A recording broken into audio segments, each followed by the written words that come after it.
Amour divin, grâce infinie, Jésus m'a pardonné.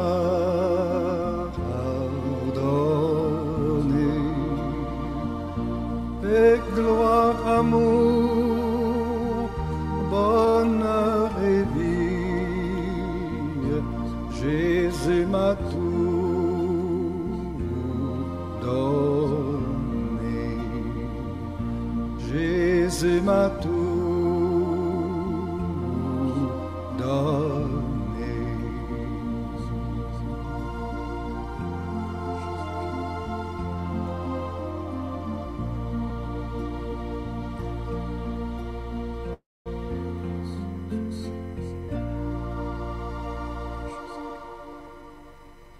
Bien-aimé Philippe, prends-moi Habakkuk chapitre 2. On va lire un passage qui va nous aider encore à bien prier. Si tu as la Bible à côté, lis aussi cette écriture. Bien-aimé Philippe, prends Habakkuk chapitre 2. On va lire Habakkuk, prenez cela, chapitre 2, verset 1er. Et cette écriture nous aidera à comprendre ce que le Seigneur veut dans notre vie. Prends-moi ça, bien-aimé. Pendant que les bien-aimés cherchent, si celui qui a trouvé peut lire, hein, même dans le groupe. Si tu as trouvé, lis les versets premiers. J'ai été à mon poste et je me tenais sur la tour. J'ai veillé pour voir ce que l'Éternel me dirait. Vous voyez ici, la Bible dit, j'étais à la tour, j'étais à mon poste. Répétez d'abord.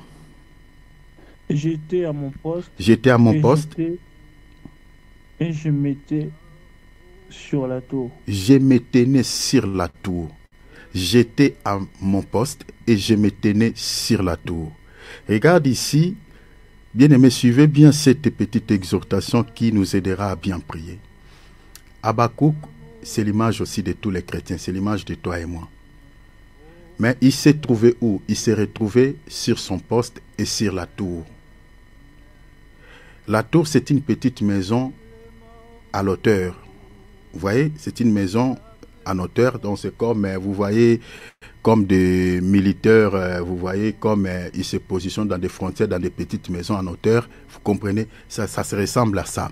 Il était vraiment dans une petite maison, mais qui était à l'auteur, on peut dire une maison en étage, si vous voulez.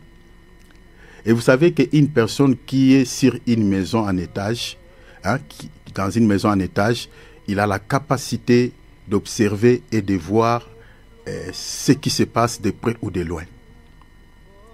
Vous comprenez? Ça, c'est déjà la position que le Seigneur veut que tout chrétien puisse être. C'est la position que le Seigneur veut que nous puissions être. Que nous puissions demeurer dans cette position-là.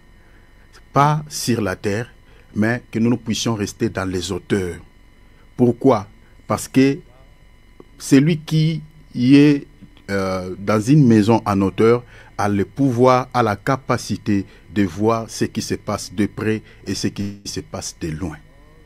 Mais par contre, celui qui habite dans une maison qui est juste par terre n'aura pas la capacité de voir les dangers à venir, de voir si un danger arrive de loin. N'aura pas ces capacités. Donc ici, vous comprenez déjà que Habakkuk, la position où Habakkuk s'est retrouvé, lui permettrait de voir si les ennemis arrivent de loin, si les dangers arrivent dans sa vie. Il avait la capacité de percevoir de loin. Or, tout celui qui a la capacité de voir un danger de loin, c'est celui qui est prudent. Parce que la Bible dit, l'homme prudent voit le mal et il se cache. Vous comprenez? C'est tout celui qui est prudent. Or, c'est ça même le souhait du Seigneur Jésus-Christ dans l'évangile de Matthieu, chapitre 10, verset 16. Il dit, soyez prudents comme les serpents, simples comme la colombe. La colombe, c'est le Saint-Esprit. C'est-à-dire, nous devons aussi avoir la vie de l'Esprit. Vous comprenez, la vie de l'esprit. Mais être aussi prudent. Or, celui qui est prudent, c'est tout celui qui a la capacité de voir les dangers à venir. Or, celui qui a la capacité de voir les dangers à venir ne peut être que celui qui a le Saint-Esprit. Celui qui y est bâti sur les rocs. Parce que le Seigneur dit, tout celui qui a bâti sa maison sur les rocs sera comme un homme prudent. C'est-à-dire, quand le torrent viendra, quand le danger à venir viendra, frappera, lui ne sera pas frappé parce qu'il est bâti sur une maison. Vous voyez, au fait, sa maison est bâtie sur les rocs. Vous comprenez? Remarquez, non? Le Seigneur nous donne des exemples de deux maisons. Il y a une maison qui est bâtie sur les rocs et il y a l'autre maison qui est bâtie sur le sable. Le Seigneur explique maintenant, il y avait des vents, voilà, des problèmes qui ont frappé ces deux maisons. La maison qui était bâtie sur les rocs, cette maison avait subsisté, mais celle qui était bâtie sur les sables, cette maison était renversée, était détruite. Or, les rocs, c'est le Seigneur Jésus-Christ.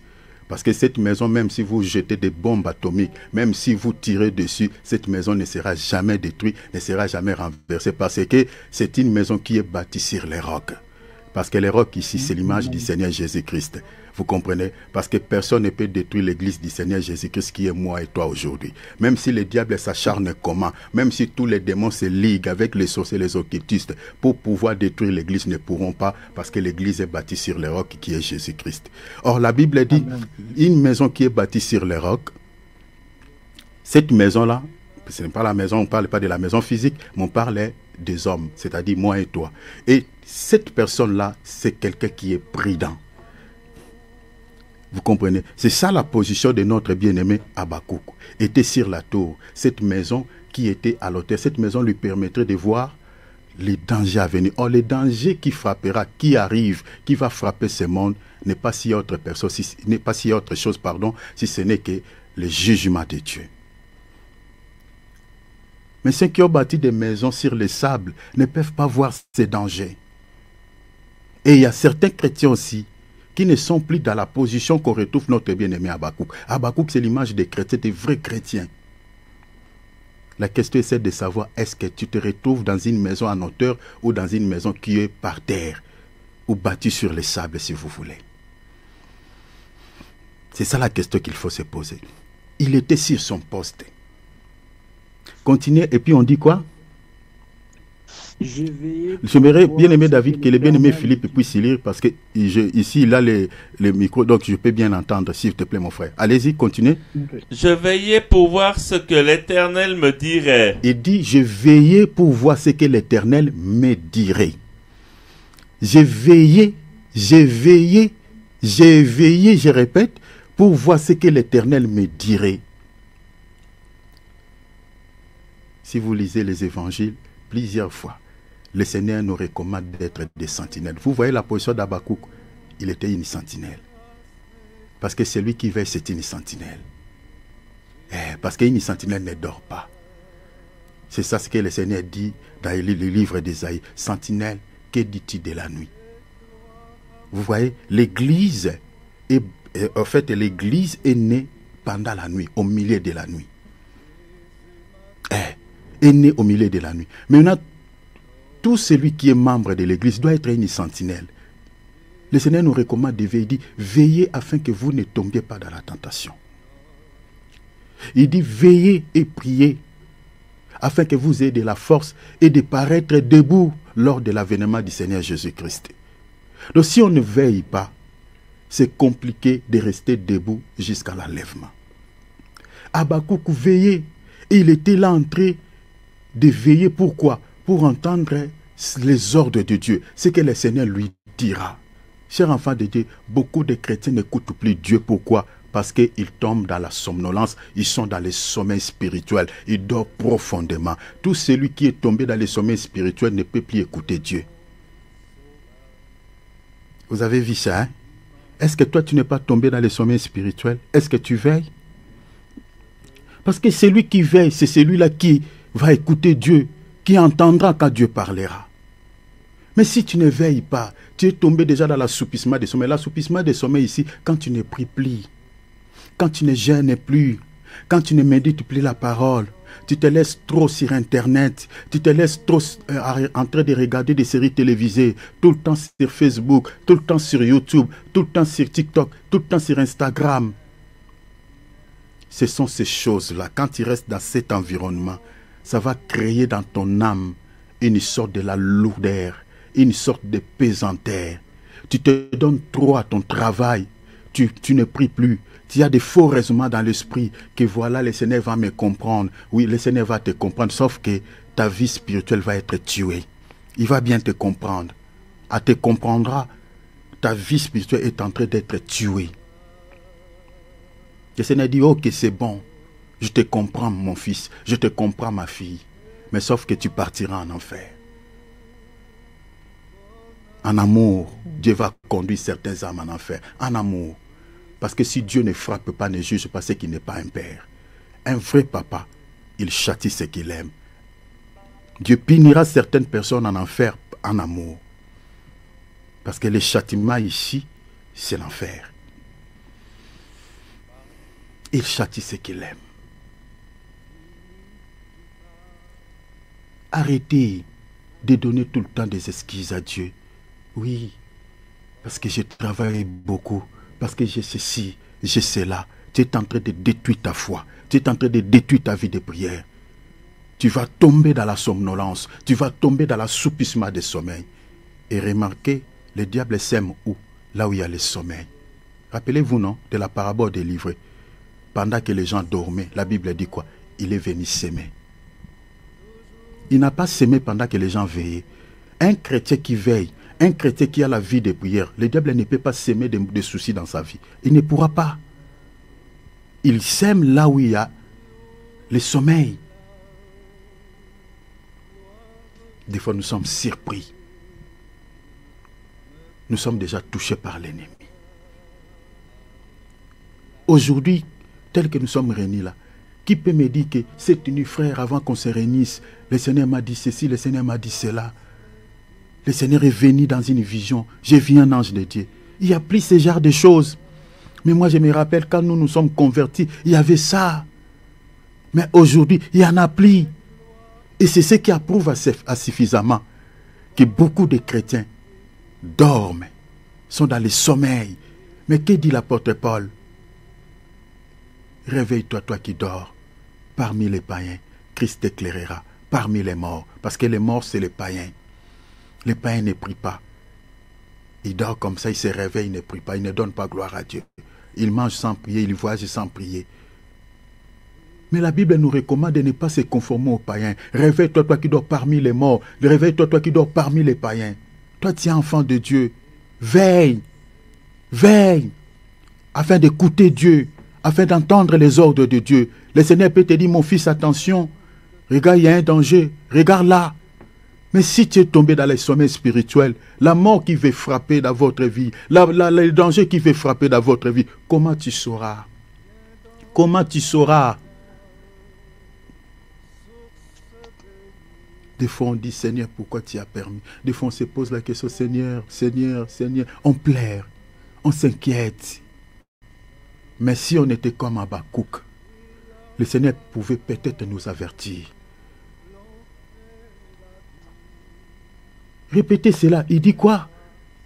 Soyez attentif, mon frère Philippe. Sois avec moi, s'il te plaît, mon frère. Répétez, il dit quoi? Je veillais pour voir ce que l'Éternel me dirait. J'ai veillé pour voir ce que l'Éternel me dirait. J'ai veillé pour voir. Bien-aimé, gardez ça dans votre esprit.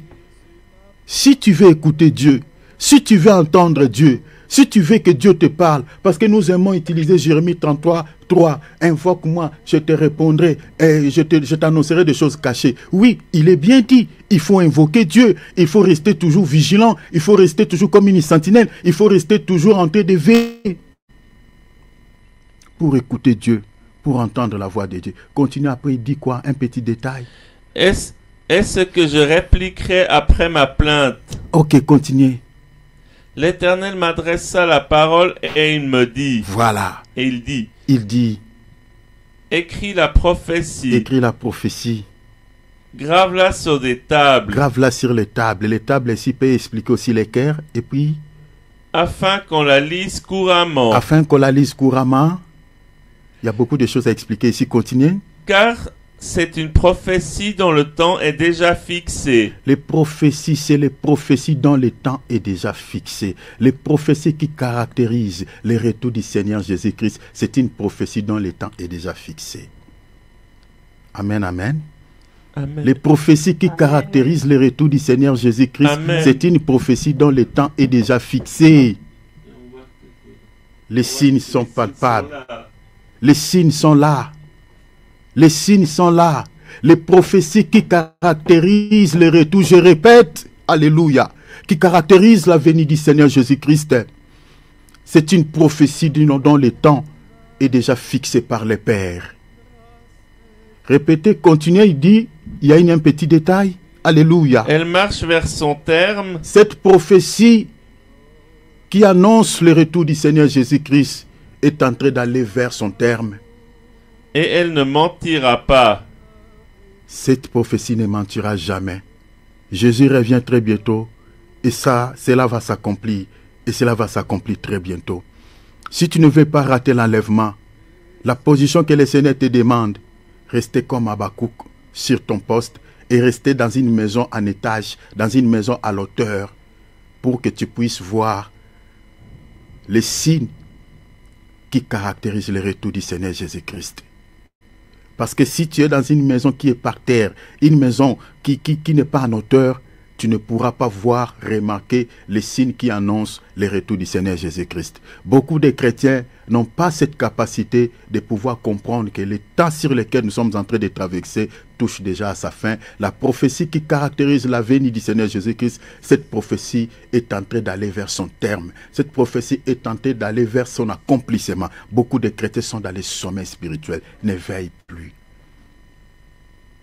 Restez. Que ta vie de prière reste toujours dans un niveau très élevé. Que ta foi reste toujours dans un niveau très élevé. Ta vie de méditation reste toujours dans un niveau très élevé. Et cela t'aidera. Quand cette prophétie s'accomplira, tu partiras avec le Seigneur. La requête est celle-ci. Ouvre ton micro, nous allons prier. Examine-toi. Alléluia. J'ai fait cette petite exhortation pour te rappeler que la prophétie qui caractérise le retour du Seigneur Jésus-Christ court vers son terme, court vers son accomplissement. La Bible dit, elle ne mentira pas. Oh mon Dieu, alléluia, alléluia, alléluia. Commence à prier, je sens son onction. Commence à demander la grâce de Dieu, demander son aide dans ta vie. Demandez de ne pas pouvoir rater l'enlèvement. Demande l'aide de Dieu, que le Seigneur te fortifie. Que le Seigneur fortifie tes genoux. Restez vigilants. Restez éveillés. Alléluia. Alléluia. Alléluia. Alléluia. Détruisons tous les plans de l'ennemi. Tous les plans sataniques contre ta vie, contre ta famille. Mettons-les hors d'état de nuire. Nous sommes en train d'aller vers la fin de l'année.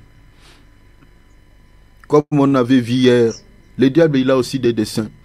Il a aussi des plans, il a aussi des projets. Et l'apôtre Paul nous exhorte de ne pas pouvoir ignorer ses desseins. Ne pas pouvoir ignorer ses objectifs. Celui qui ignore l'existence de Satan, celui qui ignore ses activités, c'est celui-là qui sera victime, sa victime. Le diable le fera victime. Parce que tu ignores ses desseins. Et lui, il aime comme ça. Il aime les gens ignorants, qui ignorent sa présence, qui ignorent ses objectifs. L'apôtre Paul nous renseigne. Il dit, n'ignorez pas. Nous n'ignorons pas les desseins de l'ennemi. Il ne faut jamais l'ignorer. Il a des objectifs. Il a des plans macabres. Il a des objectifs sataniques de pouvoir nous détruire, nous terroriser. Comme nous sommes en train d'aller vers la fin de l'année. Chers enfants de Dieu, il s'organise aussi. Il ne travaille pas seul. Il travaille en connivence avec les occultistes. Il travaille en connivence avec les sorciers. Il a ses agents partout. Dans la famille où tu es sorti, il y a ses agents. Dans les quartiers où tu habites, il y a ses agents. Il réunit tous ses enfants. Il leur donne des stratagèmes pour pouvoir nuire à la vie de l'homme, à la vie de l'être humain. Compliquer la vie. Regardez les informations, vous allez comprendre. Il n'y a plus de bonnes nouvelles. Il n'y en a plus. Il n'y a que des mauvaises nouvelles. Il n'y a que des mauvaises nouvelles.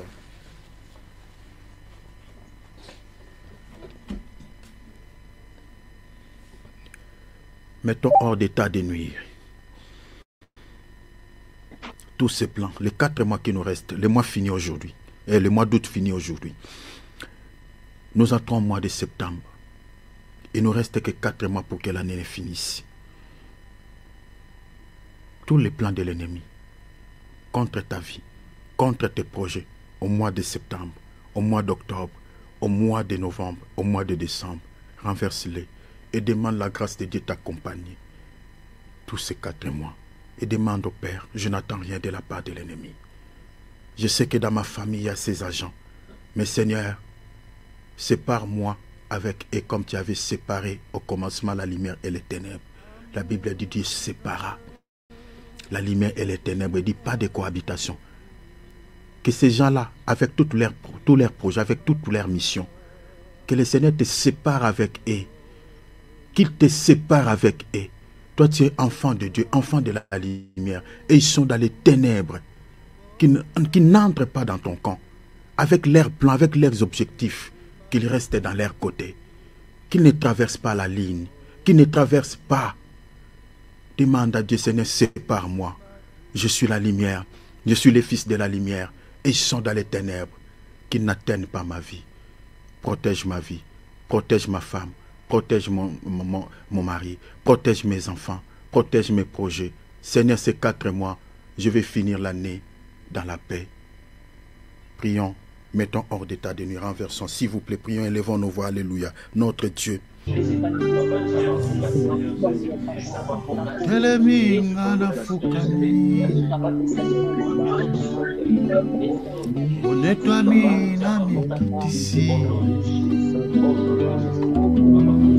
Bana yo nde nazwi bomoi yalibela seko na seko olobi nde nakotosa ye olaki nde nakosimba osali nakobomba te Kumisama Nzambe na mawa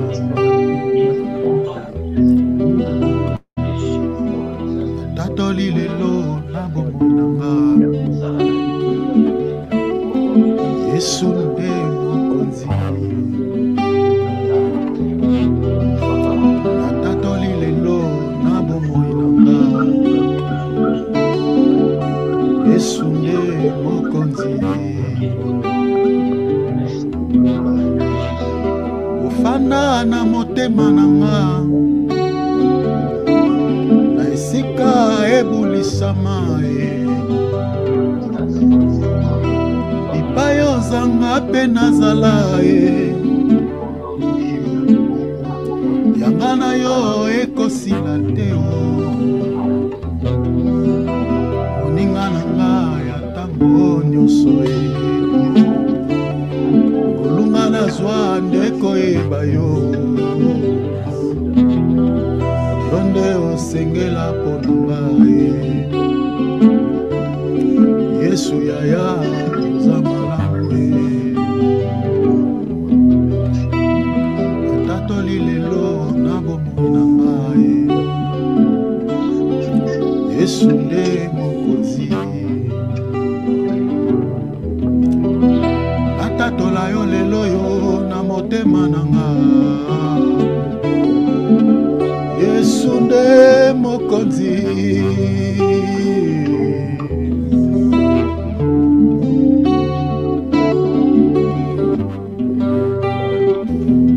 Alingi nanga masia naponi nanga seyo oyo kotanga motema kaka yo papa osilisanga posa mokili likolo bolingo na yo kaka yo papa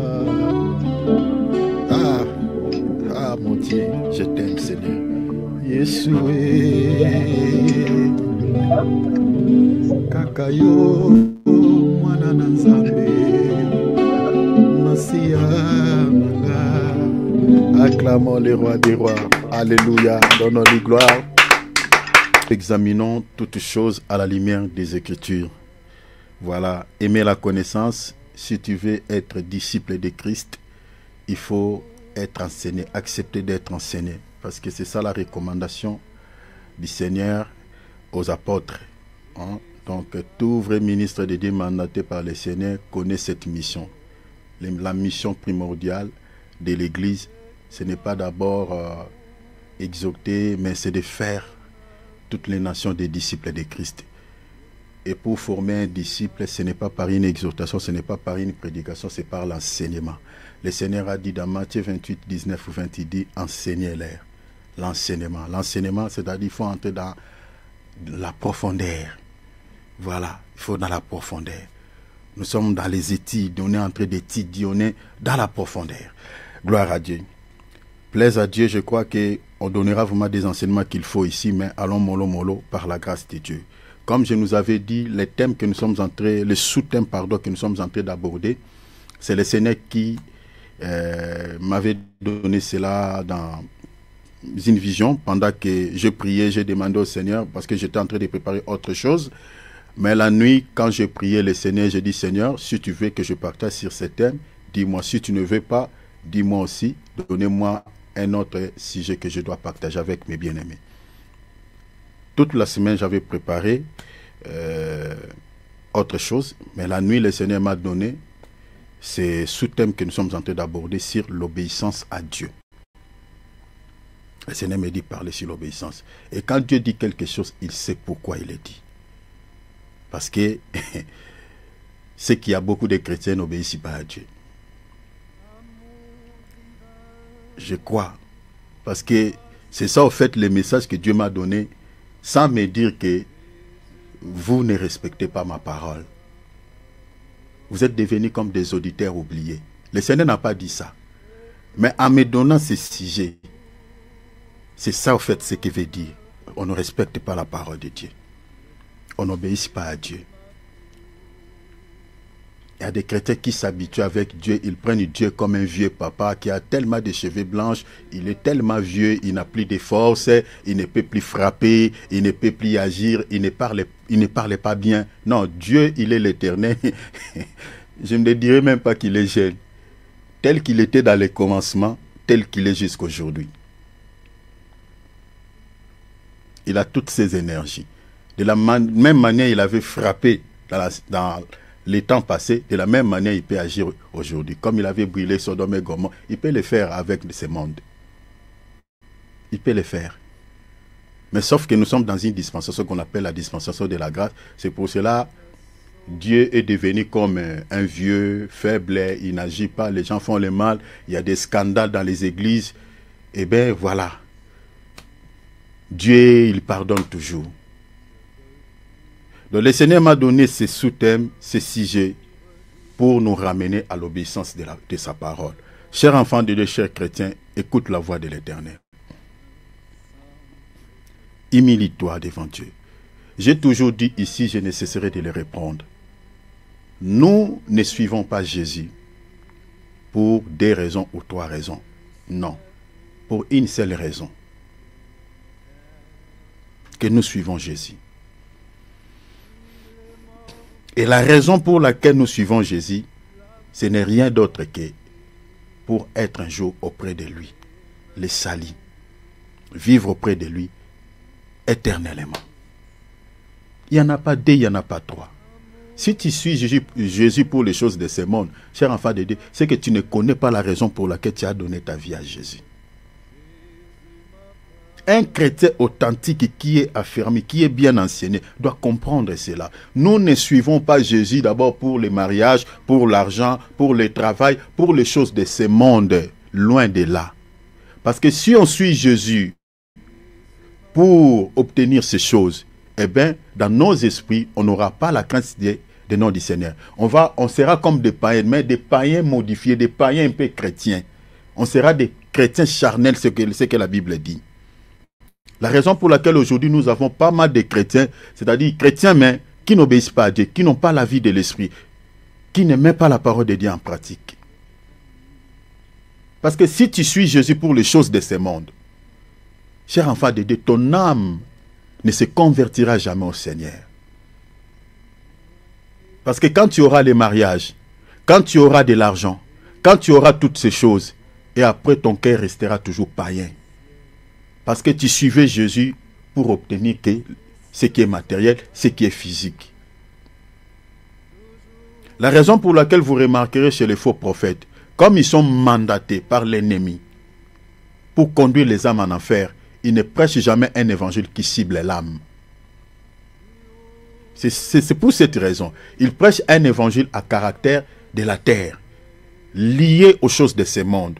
C'est ça ce que l'apôtre Paul dit dans Philippiens 3, 18 à 20.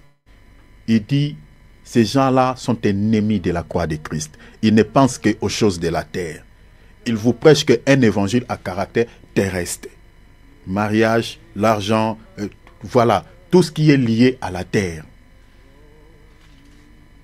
C'est pour cela que je nous avais dit ici, par rapport à l'enseignement que nous sommes en train de partager sur tout ce qu'il faut savoir sur la sainte doctrine et les fausses doctrines qui conduisent des âmes en enfer, je nous avais dit, la première qualité pour reconnaître un vrai serviteur de Dieu, c'est lorsque c'est lorsque dans son message, il a l'habitude de condamner les péchés, lorsque dans son message, il a l'habitude d'exposer les péchés, de dénoncer les péchés. Ah, bien aimé, ça c'est la première des qualités, très bonne qualité pour reconnaître un vrai ministre qui est envoyé par le Seigneur. Si vous voyez un ministre de Dieu qui n'a pas l'habitude, quand tu le prêches, d'exposer les péchés, de dénoncer les péchés, de condamner, bien aimé, attention, c'est fort possible qu'il soit un faux ministre, un agent des mondes des ténèbres. Parce qu'il ne dénonce pas les péchés, il ne condamne jamais les péchés. Il vous caresse toujours, il vous donne toujours un évangile qui vous caresse au sens du poil. Voilà, même si tes péchés, tes faiblesses, Dieu t'aime. Il vous donne des prophéties qui vous font beaucoup de plaisir. Ma sœur, mon frère. Même si toi-même dans ta conscience, tu sais que moi, je vis mal. Mais lui, il viendra te donner une parole de connaissance. Je suis en train de voir ma sœur. Là, vous voyez la sœur que Dieu est en train de donner la prophétie. Vous regardez d'abord son coutrement. Déjà, c'est bizarre. Vous regardez ces poids de chameau sur la tête comme un Jézabel, comme si quelqu'un est dans une boîte de nuit. Et là, on est en train de libérer une prophétie sur sa vie, une prophétie qui fait du bien. Voilà, Dieu est en train de me montrer que tu vas te marier avec un député. Oh mon Dieu, que Dieu nous sauve. Tu vas te marier avec un sénateur avant que cette année ne finisse. Et là, vous voyez les aveugles spirituels. Dans l'église, ils crient « Amen, Amen ». Des mensonges, n'importe quoi. C'est ça ce que Jésus dit dans Jérémie. Le Seigneur regrette, il dit « Je ne les ai pas envoyés, ils ont couru. Je ne les ai pas parlé, ils ont prophétisé. » Et le Seigneur dit « Si ces gens s'étaient tenus à mon conseil, ils auraient ramené mon peuple sur la bonne voie. » Ils auraient ramené mon peuple sur la bonne voie. Mais puisqu'ils ne ramènent pas le peuple de Dieu sur le droit chemin, et ils prophétisent entre guillemets au nom du Seigneur, tout ce que Dieu leur montre dans la vie des enfants de Dieu, c'est les choses de ce monde. Dieu ne leur montre jamais les péchés. Ils ne voient jamais les péchés. Faisons attention. L'obéissance, le Seigneur m'a dit, parle à mon peuple. Si dans ta conscience, mon frère, ma soeur, connecté dans ce programme, tu sais que tu ne marches pas à l'obéissance de la parole de Dieu, le Seigneur me dit de te dire, obéis à sa parole. Respecte sa parole, car ça sauvera ton âme. L'obéissance à Dieu, l'obéissance à la parole de Dieu est liée au salut. C'est-à-dire, si tu désobéis à la parole de Dieu, tu n'hériteras pas le ciel. Ce n'est pas moi. Bien-aimé Philippe, lis-moi cette écriture de 2 Thessaloniciens, s'il te plaît. Sois souple, mon frère, on gagne du temps. Lis-moi ça. Bien-aimé, l'obéissance à la parole de Dieu est liée, est attachée au salut. Je le répète, je ne sais comment je peux dire, mais je sens la douleur dans mon cœur. Je sens une compassion dans mon cœur. Bien-aimé, Dieu m'a dit de vous dire, obéis à lui. Obéis à sa parole. Parce qu'il y a de l'intérêt. Pourquoi? Parce que c'est attaché à notre salut. Cela est attaché à notre salut. Ne soyez pas des auditeurs oubliés. La parole que vous êtes en train d'écouter, qui nous pousse à marcher dans la crainte des noms du Seigneur, nous devons les mettre en application. C'est ça ce que le Seigneur veut. Parce qu'il revient bientôt. Lis-moi ça, s'il te plaît, mon frère. Alors, au milieu d'une flamme de feu, pour punir ceux qui ne connaissent pas Dieu. Vous voyez, la flamme de feu ici, c'est l'enfer. Hein? C'est l'enfer. Parce que c'est là-bas où il y aura le feu en quantité. Maintenant, c'est pour punir, la Bible dit d'abord, les païens qui ont rejeté Jésus-Christ de manière délibérée. Maintenant, la Bible dit quoi? Et ceux qui n'obéissent pas à l'évangile de notre Seigneur Jésus. On dit ceux qui n'obéissent pas. Bien aimé, la désobéissance à la parole de Dieu conduira beaucoup de chrétiens en enfer. Beaucoup de chrétiens partiront en enfer. Ce n'est pas seulement les païens. Donc, c'est-à-dire tout chrétien qui désobéisse à la parole de Dieu, qui ne met pas en application l'évangile de Christ, le Seigneur les traitera sur le même pied d'égalité que les païens. Donc si tu sais que tu ne respectes pas Dieu, au lieu de passer ton temps dans la foi, bien aimé, retourne dans le monde, aller savourer la vie, parce que après tu seras condamné comme les païens. Mais si du moins tu acceptes de suivre Jésus, mets sa parole en application. Mets sa parole en application. Regardez tous les temps que nous sommes en train de passer ici. Nous avons laissé certaines choses, nous passons notre temps à écouter la parole de Dieu, à prier. Et à la fin, le Seigneur te rejette comme un papier mouchoir et dit que non, retire-toi de moi mon fils, retire-toi de moi ma fille, parce que tu ne respectais pas ma parole, tu ne mettais pas ma parole en pratique. Le Seigneur te condamne, te juge au même pied d'égalité que les païens. C'est triste. C'est ça. Dieu nous a déjà avertis. Il nous a déjà avertis dans sa parole. Au milieu d'une flamme de feu. Pas seulement pour punir les païens, même ceux qui n'obéissent pas à sa parole, ceux qui n'obéissent pas à l'évangile, ceux qui n'obéissent pas à ce que ses serviteurs qui sont mandatés par lui est en train de vous dire.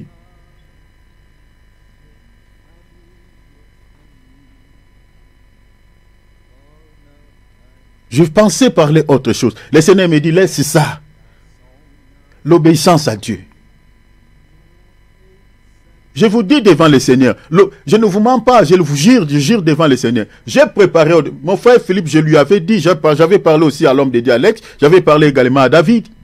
J'ai dit, je préparais autre chose toute la semaine, mais à la fin, le Seigneur me dit, laisse ça. Parle sur l'obéissance. C'est là où j'ai compris que, et puis ça concerne même moi aussi, hein, même moi-même qui vous parle là, hein, c'est que le Seigneur voit, donc, moi aussi peut-être je n'obéis pas. Parce que ça ne pensez pas que c'est vous que nous prêchons la parole. Paul dit à Timothée, veille sur ton enseignement car ça sauvera toi-même et ceux qui t'écoutent. Quand nous prêchons là, nous ne prêchons pas seulement pour vous, nous prêchons sur nous-mêmes. Ça me concerne aussi cette parole. Moi aussi je dois regarder ma vie. Est-ce que j'ai désobéi à Dieu à un certain point ou pas? Chacun de nous doit s'examiner. Le seul visa qui nous accordera l'accès au ciel, bien aimé, c'est l'obéissance à la parole de Dieu. Point barre. Il n'y en a pas d'autre. Si on n'obéit pas à la parole de Dieu, des Thessaloniciens, méditez ça. Hein? Ça, ce sont des versets que beaucoup de serviteurs de Dieu ne lisent pas dans leurs assemblées. Comme nous sommes là les dimanches. On ne lise pas ça. Parce qu'on ne veut pas frustrer les enfants de Dieu. Bon, on ne veut pas faire un culte comme d'Adèle. Et l'apôtre Jacques enseignait aux chrétiens, il disait, soyez dans les deuils. Si vous êtes dans les péchés, soyez dans les deuils. Une personne qui vit dans les péchés ne peut pas être joyeuse. Doit être dans un état de deuil. Mon frère Philippe, lis-moi ça. Je me laisse guider par le Saint-Esprit. Tout ça, je me laisse guider. Prends Jacques chapitre 4. Lisons les versets, commençons à partir du verset 7. Je me laisse guider par le Saint-Esprit avant de toucher tout ce que j'avais préparé. Rapidement, mon frère, sois souple, s'il te plaît, gagnons du temps. Sois souple. Jacques 4, commençons à partir du verset 7, descendez. Soumettez-vous donc à Dieu. Regarde.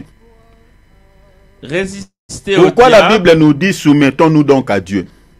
Parce que nous sommes épouses.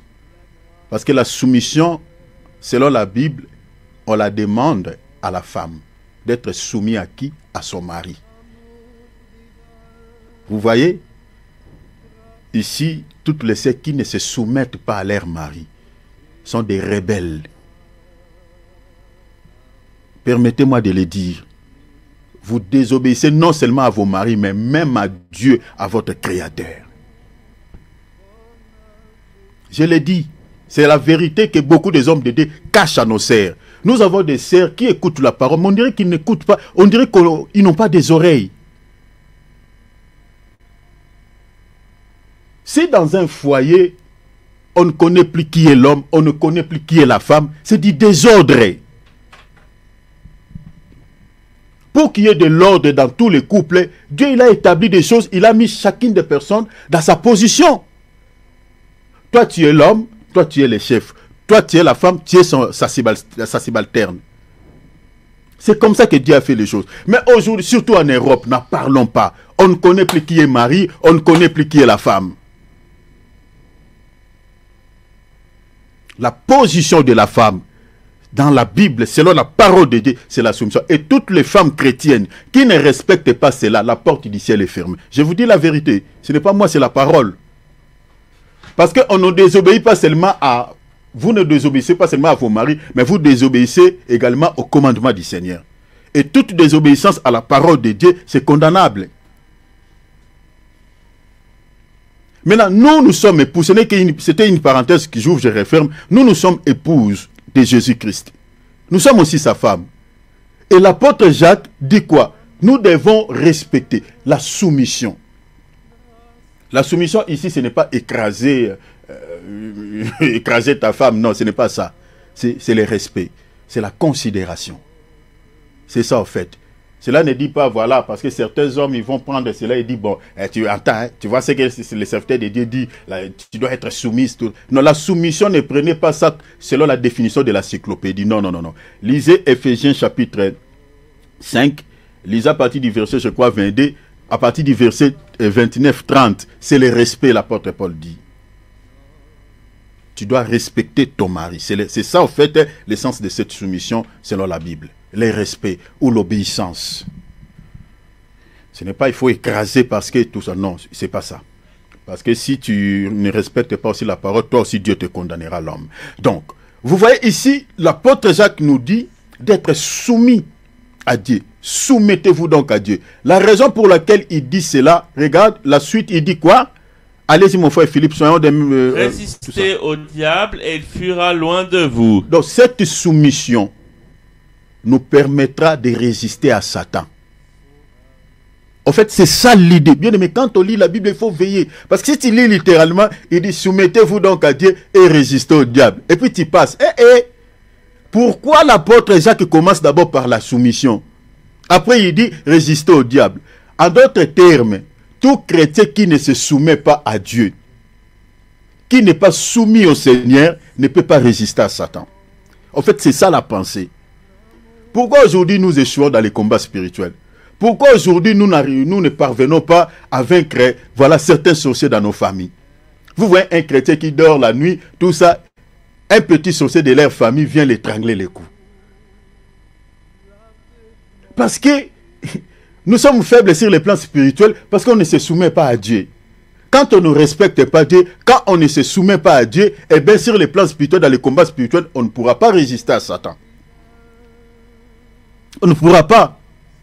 Si nous voulons vaincre les diables, nous voulons résister à Satan et que l'ennemi puisse pouvoir s'éloigner de nos vies, bien aimé, l'apôtre Paul nous montre, l'apôtre Jacques plutôt nous montre les secrets. La clé c'est quoi? C'est la soumission envers le Seigneur. Cette soumission envers Dieu, c'est-à-dire l'obéissance à Dieu, l'obéissance à sa parole, nous donnera également la résistance face à l'ennemi et l'ennemi ne pourra pas continuer à se tenir devant nous, il finira par fuir. L'ennemi ne pourra pas nous s'opposer à nous, il fuira. C'est ça en fait la pensée. Mais si on n'est pas soumis à Dieu, on ne peut pas vaincre, on ne pourra pas vaincre l'ennemi. Et continuez. Approchez-vous de Dieu et il s'approchera de vous. Dieu ne s'approche pas de nous, vaïque. Avant que le Seigneur ne s'approche de nos vies, avant que le Seigneur nous rende visite, hein, parce que nous entendons souvent les hommes de Dieu parlent sur la visitation divine, la visitation divine. Dieu ne visite pas quelqu'un comme ça. La pensée de cette écriture, c'est quoi? Avant que Dieu ne visite quelqu'un, toi d'abord tu dois faire cette démarche d'aller vers lui. Dieu ne vient pas dans la vie de l'homme d'aller être aimé comme ça, vaille que non. La Bible dit, approchez-vous. Lui, il est le roi des rois.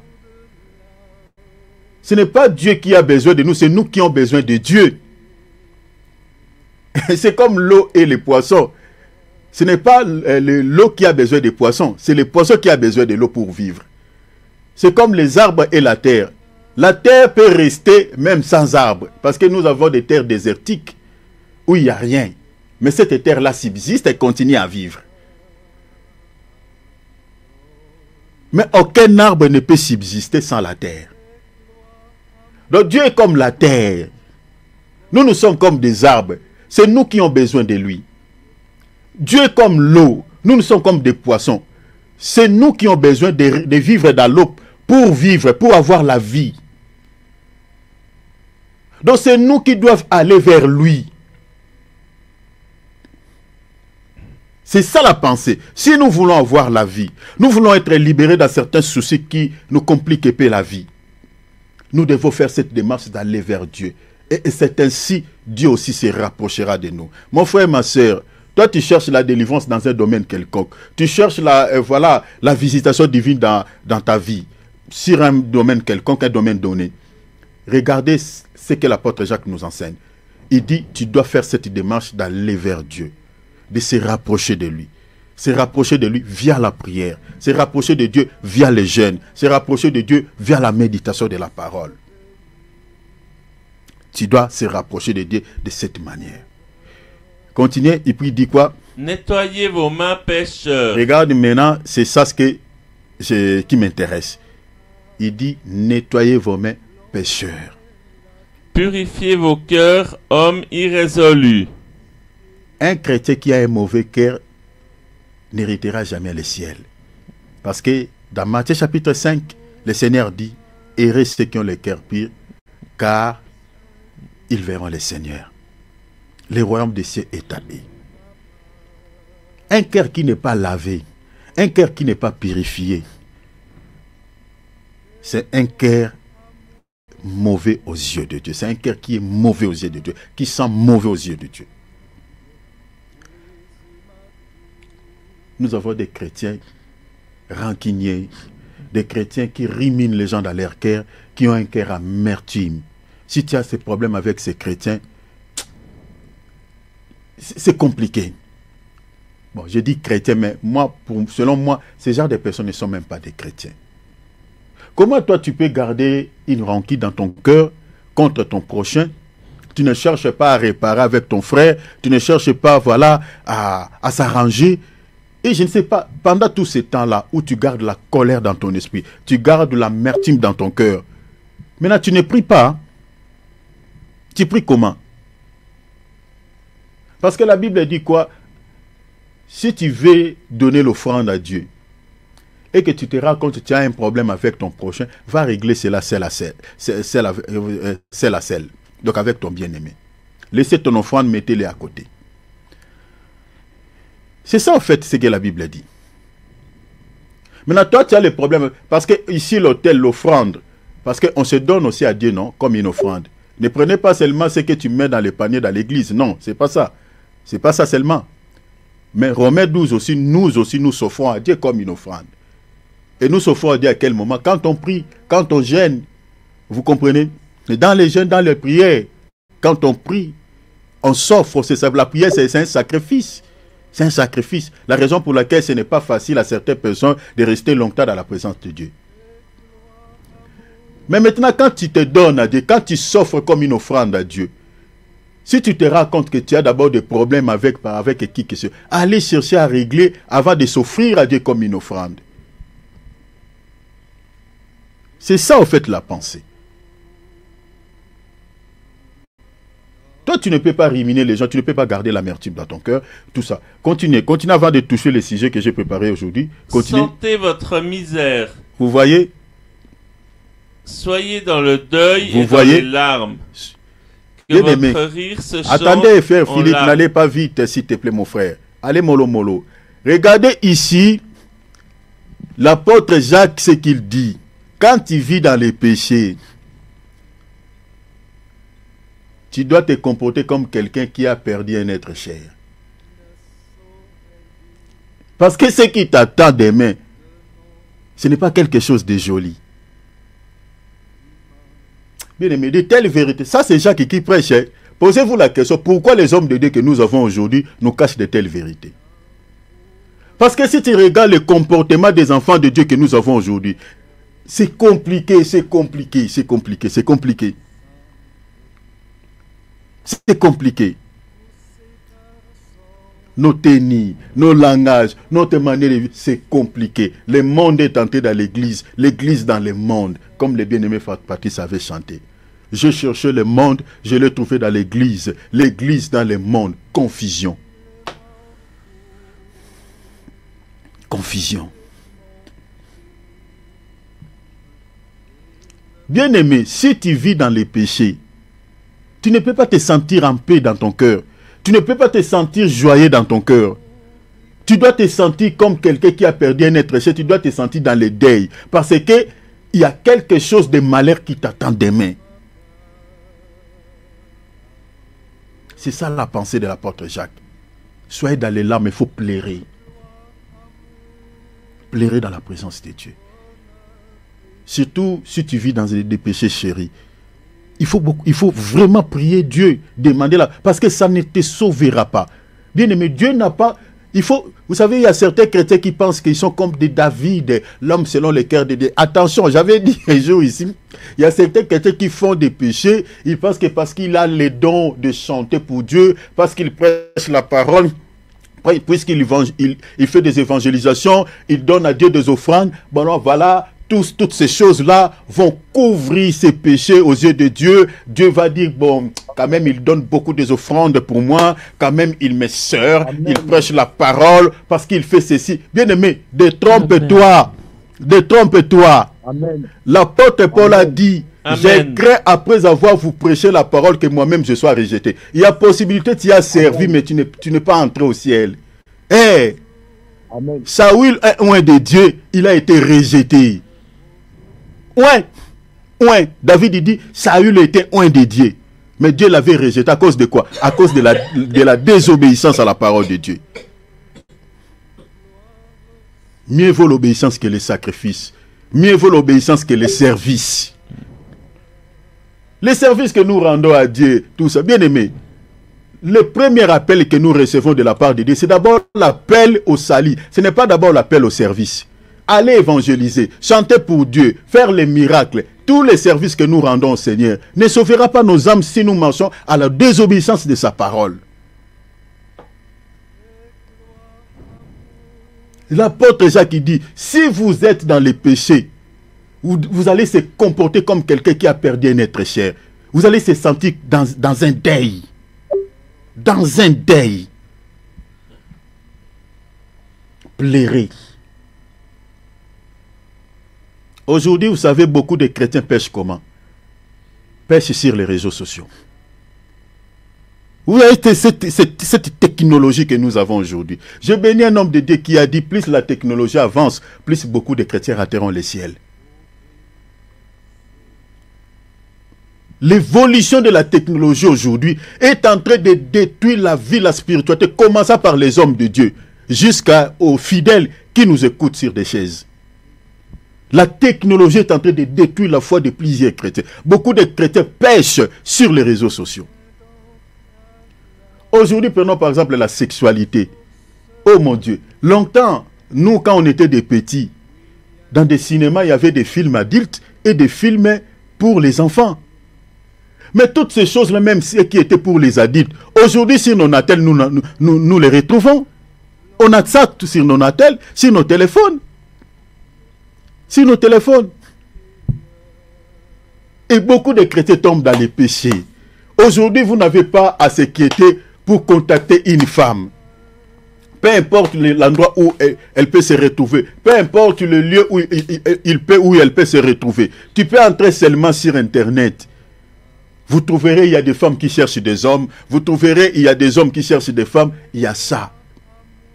Et moi, tel que je suis là, un chrétien, je conseille toujours aux chrétiens, un vrai chrétien ne peut pas chercher une femme ou un homme sur de telles histoires.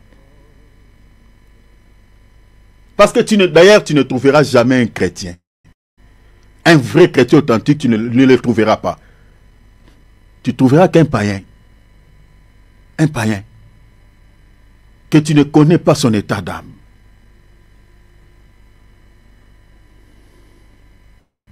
Beaucoup de chrétiens tombent dans les péchés. D'une manière ou d'une autre. Et si tu vis dans les péchés, l'apôtre Jacques dit, ne te réjouis pas. Sois dans un deuil. Pleurez. Parce qu'il y a un malheur qui t'attend. Tu dois te sentir comme quelqu'un qui est misérable. Il dit, soyez dans la misère. Répétez ça, mon frère. Répétez pour que nous puissions écouter bien ça. Répète ça, s'il te plaît, mon bien-aimé. Sentez votre misère. Sentez. Vous voyez ici le contexte de la misère. Hein? Ce n'est pas quand tu n'as pas l'argent, quand tu n'as rien. Non.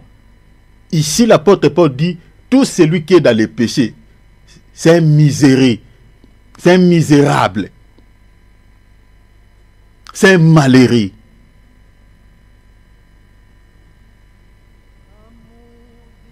C'est ça le contexte de la misère.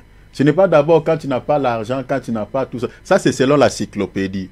On dit non, c'est un malheureux, c'est quelqu'un qui n'a pas de sous, c'est quelqu'un qui n'a pas de travail, c'est quelqu'un qui n'a rien. Non, c'est un misérable. Ça, c'est sur le plan physique quand on n'a rien. Mais un misérable, c'est aussi quelqu'un qui vit dans les péchés. Aux yeux de Dieu, c'est un misérable. C'est ça, non? C'est ça, non? C'est que le Seigneur dit à l'église de Laodicée, non? Cette église qui était dans les péchés. Il dit, tu ne sais pas, tu es misérable, tu es ni. Bien aimé, lis ça juste cette portion-là. Allez là-bas, et puis on va toucher une portion ici, après on va évoluer. Allez là-bas, rapidement. Apocalypse 3. Lis seulement les versets, je crois, 18. Apocalypse chapitre 3. Parce que tu ne sais pas... Verset 17. Verset 17, allez-y, très bien. Parce que tu dis, je suis riche et je me suis enrichi. Parce que tu dis, je suis riche et je me suis enrichi, l'évangile de prospérité qui met l'accent sur les richesses de ce monde. Hein, quand on vous prêche tout le temps les dieux maman. Ces choses ne commencent pas aujourd'hui. Hein. Ça remonte plus loin, cet esprit-là. Ouais, c'est le même esprit qui continue à diriger certains ensembles aujourd'hui. Quand vous entendez les pasteurs comme des Raoul Ouafo, c'est Raoul Ouafo, hein? Ce sont ces gens-là qui sont des promoteurs de cet évangile de prospérité. Et celui, je ne sais pas si ce monsieur-là, il est Miles Moore des États-Unis d'Amérique. Ce sont eux qui nous ont amené cette faux évangile de prospérité, qui met l'accent, qui martèle sur les richesses. Ça ne remonte pas, ce ne sont pas eux qui ont commencé ça. Ça remonte depuis la nuit des temps. L'église de Laodicée, c'était une église qui martelait beaucoup plus sur les richesses terrestres, sur l'argent, sur le Dieu maman. Mais regarde, le Seigneur est venu reprocher cette église. Il dit, tu ne sais pas, tu es nu. Tu ne sais pas que tu es pauvre, tu es misérable. Pauvre. Vous voyez, hein? Vous voyez, malheureux, misérable, pauvre, aveugle et nu. Tu vois, hein? Tu vois, quand on dit quelqu'un est malheureux, quelqu'un est misérable, vous voyez le contexte de la misère? Vous voyez le contexte d'être malheureux, c'est quand on est dans les péchés, quand on est séparé de Dieu, quand on vit dans les péchés. Aux yeux de Dieu, tu te ressembles à un pauvre. Aux yeux de Dieu, tu te ressembles à un misérable. Aux yeux de Dieu, tu te ressembles à un malheureux. C'est pour cela l'apôtre Jacques dit, misérable, soyez dans le deuil, parce que ton cœur est impur. Débarrasse-toi des péchés, obéis à la parole de Dieu. Mets la parole de Dieu en application. Mets la parole de Dieu en pratique. Si tu veux sauver ton âme. Si tu veux sauver ton âme. Le Seigneur dit, tu aimeras le Seigneur ton Dieu de tout ton cœur. De tout ton cœur. De toute ton âme. De toute ta pensée. le premier et le plus grand commandement. Le primo, ce n'est pas d'abord l'argent. Le primo, ce n'est pas d'abord demander à Dieu quoi que ce soit. C'est d'abord de sanctifier son cœur, d'aimer le Seigneur de tout son cœur. Aimer le Seigneur de tout son cœur, c'est-à-dire obéir à sa parole. C'est ça ce qui est dit dans Jean 14, 23 à 24. Le Seigneur dit, celui qui m'aime obéira à ce que je dis. C'est d'obéir à sa parole, mettre sa parole en application. C'est ça aimer Dieu. Et le Seigneur dit, de tout ton cœur, tu aimeras le Seigneur. Les liens entre l'amour et le cœur, c'est-à-dire, si tu aimes Dieu, tu ne laisseras aucune place qui péchait dans ton cœur. Tu ne laisseras aucune place de toute impureté dans ton cœur. Parce que celui qui occupe ton âme, c'est le Seigneur. C'est le Seigneur. Faisons attention. Servir Dieu dans la désobéissance, j'avais dit, c'est de l'hypocrisie. Et c'est un signe qui montre qu'on ne l'aime pas. On n'aime pas le Seigneur. On n'aime pas le Seigneur. Parce que celui qui aime le Seigneur dit, obéis à ce qu'il dit. Obéis à sa parole. Mais, attention, j'avais dit un élément hyper important. L'amour véritable s'exprime par les services ou les bonnes œuvres, si vous voulez. Parce que l'un ne va pas sans l'autre. Par contre, servir le Seigneur dans la désobéissance n'a pas de mots. En fait, c'est de l'hypocrisie, si vous voulez. C'est de l'hypocrisie. Et tu ne peux pas dire aussi que tu aimes le Seigneur, tu obéis à Seigneur sans le servir. Parce que ça marche toujours de pair. Qu'est-ce qui me pousse à le dire? C'est l'épître de Jean, c'est l'enseignement de l'apôtre Jean, dans l'épître de 1 Jean, chapitre 3, verset 18. L'apôtre Jean nous enseigne, il dit, « Mes enfants, n'aimons pas seulement en parole avec de beaux discours. Faisons preuve d'un véritable amour qui se manifeste par quoi? Par des actes, en d'autres termes, par les services. Si on aime Dieu, on le servira. Si nous aimons réellement Dieu, on va aussi le servir. On ne va pas te forcer de servir Dieu. Vous savez, chers enfants de Dieu, je vous donne seulement mon témoignage. Moi, j'ai servi Dieu dans des moments très, très compliqués. Et puis, je ne forçais pas pour pouvoir servir Dieu. Depuis l'Afrique, je servais Dieu dans les bateaux quand j'ai effectué, par exemple, mes voyages dans les provinces, à l'Équateur. Et à l'époque, on voyageait vraiment dans des conditions très, très difficiles. Les gens qui ont effectué des voyages Kinshasa à l'Équateur, ils savent les conditions. Je ne sais pas si ces conditions ont changé, mais les gens savent les conditions sur lesquelles les gens effectuaient les voyages pour aller, par exemple, à Lissala, Bumba, Kisangani, tout ça. Les gens voyagent dans des conditions très compliquées. Et surtout si les bateaux échouent dans les sables. Aïe, aïe, aïe, aïe, aïe, aïe, aïe. Fait l'échouement, bien aimé, c'est très compliqué. Il y a la mort, les gens meurent, tout ça. Vraiment, c'est compliqué. Il y a la mort qui entre, des maladies, des choléra qui entrent, tout ça. Beaucoup de soucis. Et dans des conditions comme ça, moi j'ai effectué des voyages et j'ai servi Dieu dans les bateaux et j'ai prêché la parole. J'ai prêché la parole. J'ai quitté la RDC. Je suis allé en Russie. J'ai traversé des moments très très difficiles encore là-bas. Dans un pays où tu ne connais pas la langue, tout est difficile, tout est compliqué. J'ai servi le Seigneur, même dans cet état. J'ai des bien-aimés ici qui peuvent témoigner. J'ai servi le Seigneur. On vivait dans des maisons où, dans une maison, parce que tellement vous n'avez pas les sous, vous n'avez pas les travaux, tout ça, vous vivez dans une maison, par exemple, de 2 pièces, et vous êtes, par exemple, au nombre, par exemple, de 30 personnes dans cette maison, cette petite maison. Il y a d'autres qui dorment dans les cuisines. Vous savez, certaines personnes en Afrique, ils savent seulement demander « code. Tu ne connais pas la condition sur laquelle cette personne-là vit là où il est. Les gens ne connaissent pas. Les gens savent seulement demander.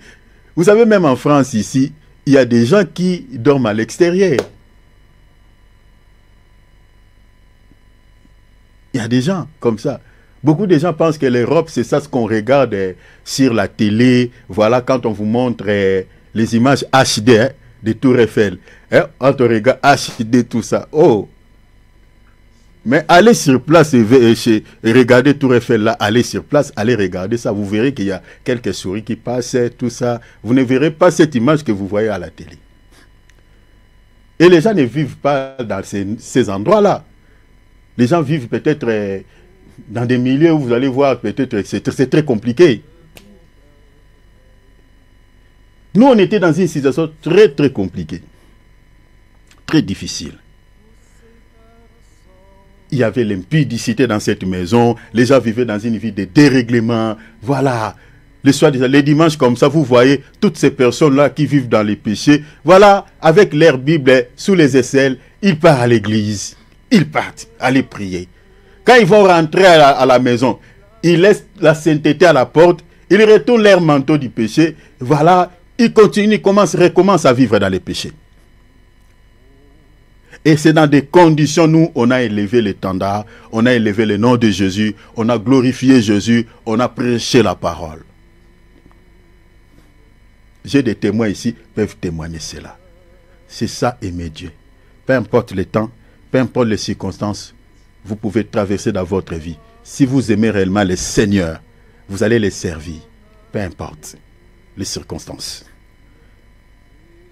Parce que ce qui va vous pousser, qui va vous motiver, c'est l'amour que vous avez pour le Seigneur. C'est l'amour. Bien aimé, quand on aime, on se sacrifie, on se donne. Nous sommes ici, nous sommes connectés là, chers enfants de Dieu, nous sommes des hommes. Vous savez, quand tu aimes une femme, ou quand une femme aime un homme, elle se donne ou l'homme se donne à la femme. On se donne. On se sacrifie pour l'autre. S'il y a vraiment le vrai amour, on se sacrifie. On se sacrifie comme il faut.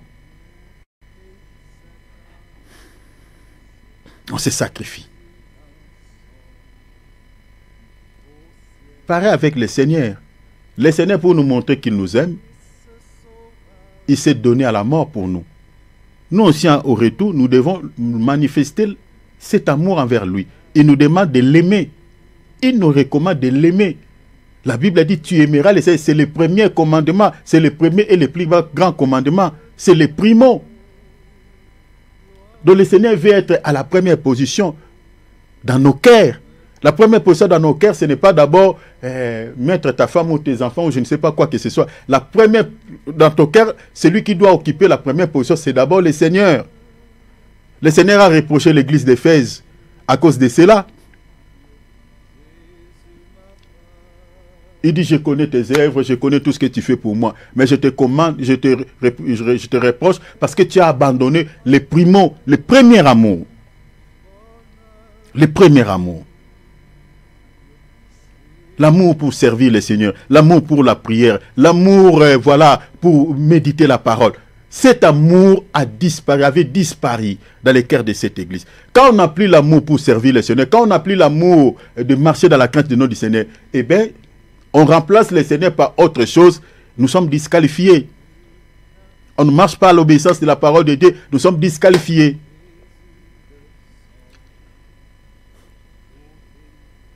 L'amour véritable s'exprime par les services, par les actes, les bonnes œuvres, les bonnes actions. C'est ça ce que l'apôtre Jean explique ici. N'aimons pas seulement en parole, avec des beaux discours. Faisons preuve d'un véritable amour qui se manifeste par des actes. Qui se manifeste par des actes. Par des actes. Si nous l'aimons réellement, nous devons manifester cet amour par les actes. Alors, retenez ceci. La piété ou l'obéissance à Dieu. La piété, mettez sur la vocale paix. Vous trouverez ce mot dans la Bible, ça et là. Mettez la vocale paix, l'obéissance à Dieu ou le respect ou la crainte de Dieu. C'est ça ce qui veut dire la piété. Ne vous compliquez pas trop. La piété ou l'obéissance à Dieu est attachée à deux types de promesses. Deux types de promesses est attachée à cela, à la piété et à l'obéissance à Dieu, de Dieu. 1. Parmi ces promesses, elle est attachée à la promesse de la vie présente et à celle qui est à venir, c'est-à-dire la vie éternelle ou le salut éternel. Je réponds. Je dis ceci. La piété ou l'obéissance à Dieu, parce que la piété égale l'obéissance à Dieu, je dis est attachée à deux types de promesses.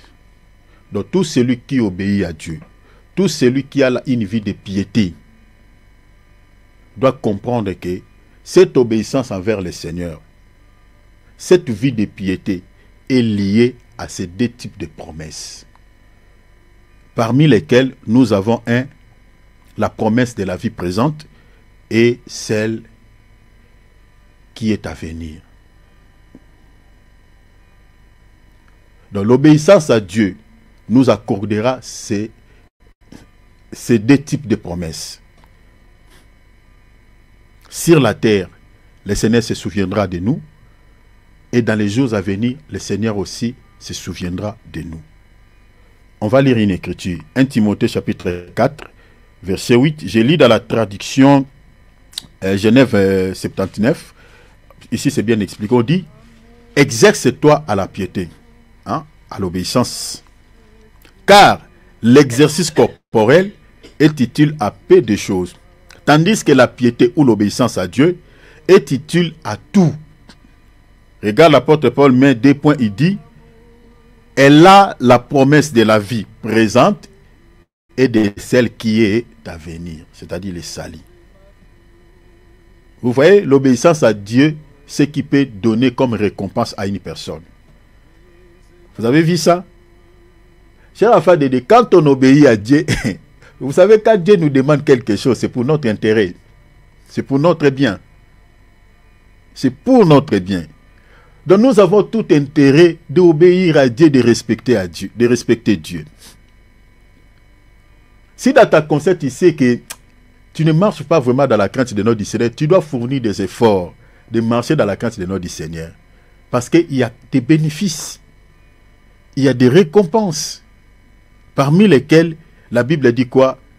Il y a une promesse dans la vie présente que Dieu accomplira, c'est-à-dire Dieu se souviendra de nous physiquement. Et puis, il y a une promesse à venir. Je vous explique déjà. Regardez, on va lire une écriture pour que vous puissiez comprendre ces promesses. Lisons Matthieu 19, 29. Vous allez comprendre cela. Regardez, la Bible dit rapidement, quiconque aura quitté à cause de mon nom ses frères et ses sœurs, ou son père, ou sa mère, ou sa femme, ou ses enfants, ou ses terres, ou ses maisons, le Seigneur dit quoi? Recevra les centiples et héritera la vie éternelle. Vous voyez ces deux types de promesses.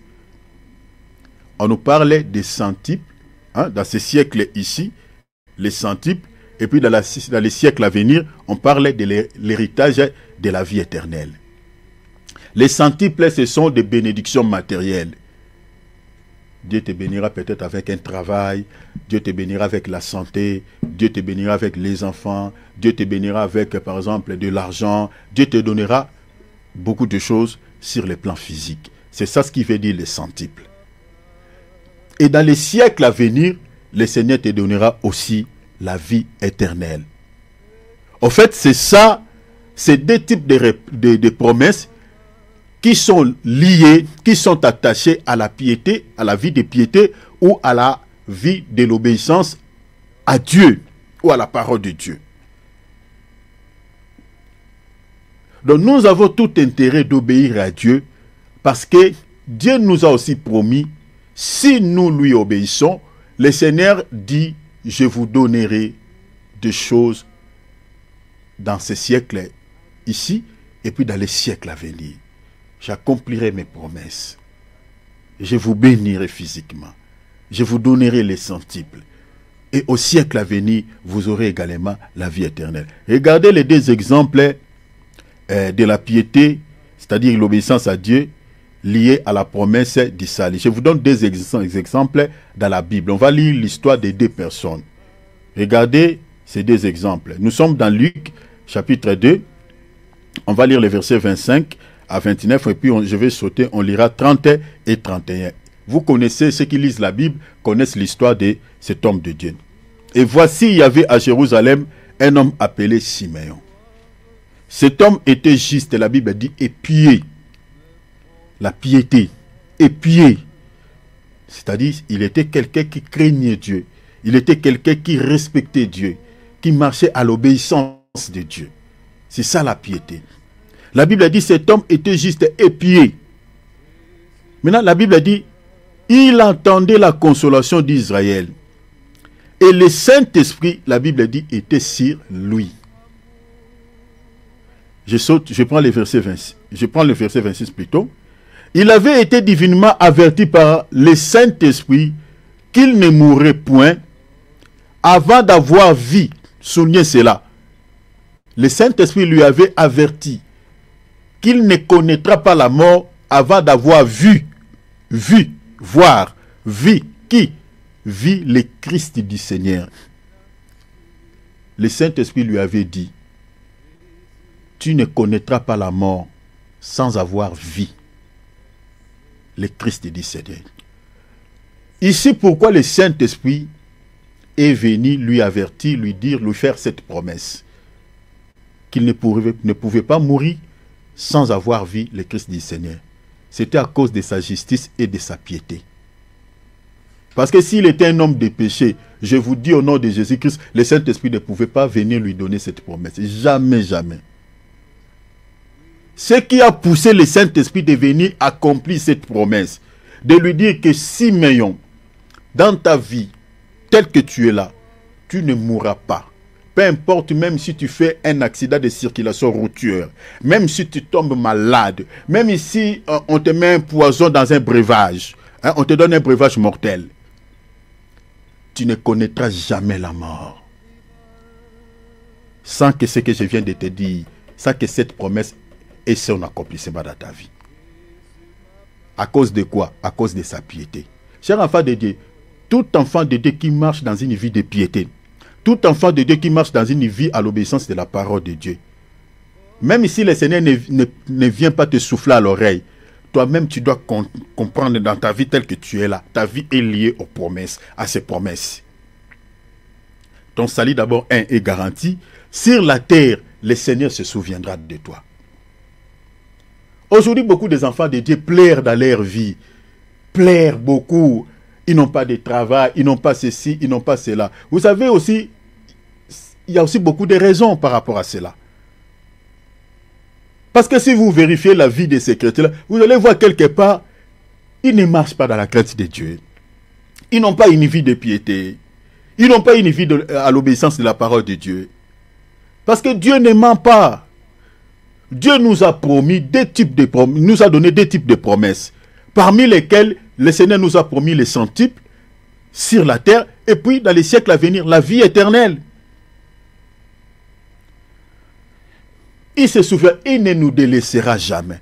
Il ne nous abandonnera jamais, ici sur la terre.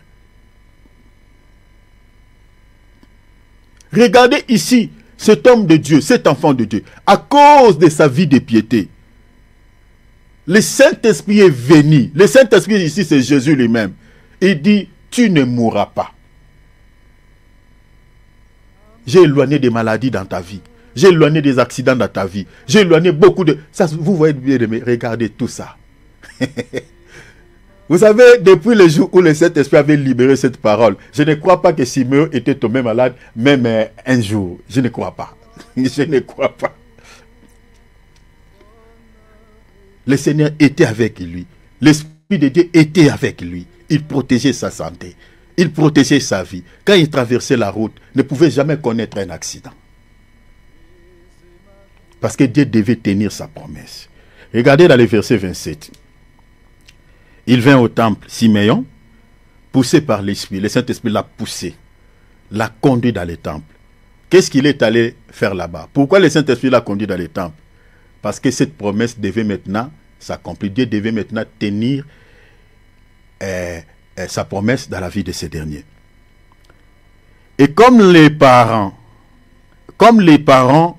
appartenaient les petits-enfants Jésus, hein, le Christ, pour accomplir à son égard ce qu'ordonnait la loi. Joseph et Marie ont amené Jésus dans le temple pour accomplir ce qui était dit dans la loi. C'est-à-dire, après 8 jours, il faut amener l'enfant dans le temple pour être circoncis. Dans le verset 28, maintenant Siméon, la Bible dit, va recevoir le petit. Il récit dans ses bras et bénit Dieu. Regarde, et la Bible dit, bénit Dieu et dit, dans le verset 29, maintenant Seigneur. Alléluia. Vous voyez, ça c'est magnifique. Il dit, maintenant Seigneur, tu laisses ton serviteur s'en aller en paix, selon la parole, selon ta parole, car mes yeux ont vu. Vous voyez la raison pour laquelle le Saint-Esprit l'a conduit dans les temples. Pendant qu'il était en train de parler ici, c'est le Saint-Esprit qui était en train de souffler à Siméon que souviens-toi de cette parole que j'avais libérée, que je t'avais dit que tu ne connaîtras pas la mort sans avoir vu le Christ du Seigneur. Or, le Christ dont le Seigneur lui parlait, c'était par rapport à son salut. Regarde ici dans le verset 30, il dit, car mes yeux ont vu. Or, le Saint-Esprit lui avait dit quoi? Tu verras le Christ, le salut, tu le palperas. Il dit, car mes yeux ont vu ton salut. Et dans le verset 34, il dit, salut que tu as préparé devant tous les peuples. Gloire à Dieu. Vous voyez, Dieu a tenu sa promesse. Donc, ce que Dieu lui avait promis, c'était quoi? Les salis. Simeon ne pouvait jamais connaître la mort sans toucher les salis, sans recevoir les salis. Dieu lui a accordé les salis gratuitement. Pourquoi? Parce qu'il était quelqu'un qui marchait dans la vie de piété. Il était quelqu'un qui marchait dans une vie à l'obéissance de la parole de Dieu. Bien, vous voyez, ça c'est bénéfique. Quand on marche à l'obéissance de la parole de Dieu, bien aimé, Dieu nous accorde la vie. La vie d'abord sur la terre, ici le Seigneur se souviendra de nous. Et dans les jours à venir, le Seigneur n'abandonnera pas nos âmes dans les séjours des morts ou dans les shéol, en enfer. Regardez un deuxième exemple. Actes chapitre 10, versets 1 et 2. Deuxième exemple. Il y avait à Césarée un homme appelé Corneille. Les chrétiens qui lisent la Bible connaissent cette histoire. Qui était officier dans la troupe romaine appelée Corotte italienne. Corotte italienne, voilà. Verset 2. La Bible dit quoi? Il était pieux comme Siméon. La vie de piété. C'est quelqu'un qui obéissait à Dieu. La Bible dit il était pieux et craignait Dieu avec toute sa maison. Nous voulons voir des familles comme ça.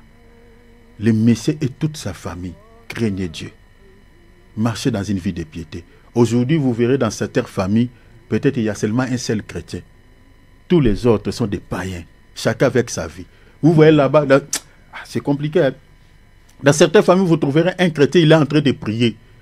Mais l'autre là-bas, il a mis une musique profane qui est en train d'embêter ces chrétiens-là. Frère païen, si tu as l'habitude de faire ça, sachez-le qu'un jour Dieu te frappera. Dieu te frappera. Il y a beaucoup d'enfants de Dieu qui ne comprennent pas. Un enfant de Dieu qui est en train de prier, toi tu mets des choses qui est en train de concentrer ces chrétiens. Tu es en train de faire des choses qui est en train de distraire cet enfant de Dieu. Mais tu pèches contre Dieu. Parce que ça lui déconcentre. Il y a certaines personnes, vous voyez un enfant de Dieu qui prie. Vous êtes en train de discuter, vous êtes en train de causer. Et vos bruits arrivent même là où cet enfant de Dieu est en train de prier. Il cause avec son Dieu. Il y a des gens qui n'ont pas le respect vers Dieu. Vous voyez un chrétien qui prie, il est devant le roi des rois. Regardez même devant le roi de ce monde. Regardez l'attitude des gens devant le roi de ce monde. Même si le roi là n'est pas le roi de votre pays, mais devant une personnalité, une autorité d'une nation, tout le monde, il a une attitude, il a un comportement, il doit adopter. Parce qu'il est devant une autorité. Mais Dieu, il est le roi des rois. Il est supérieur à toutes les autorités. Vous voyez un chrétien, il est en train de causer avec son père. Il est en train de prier son Dieu.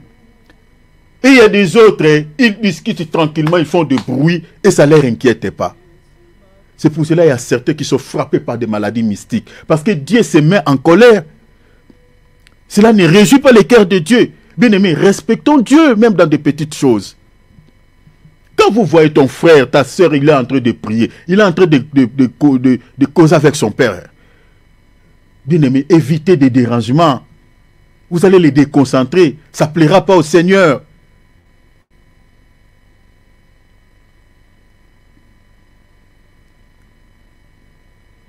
Si dans toutes les familles, dans une famille, tout le monde sont chrétiens, vous allez voir qu'il n'y aura pas toutes ces choses. Regardez comme ça, comme la famille de Corneille. Tous connaissaient Dieu. Tous connaissaient Dieu.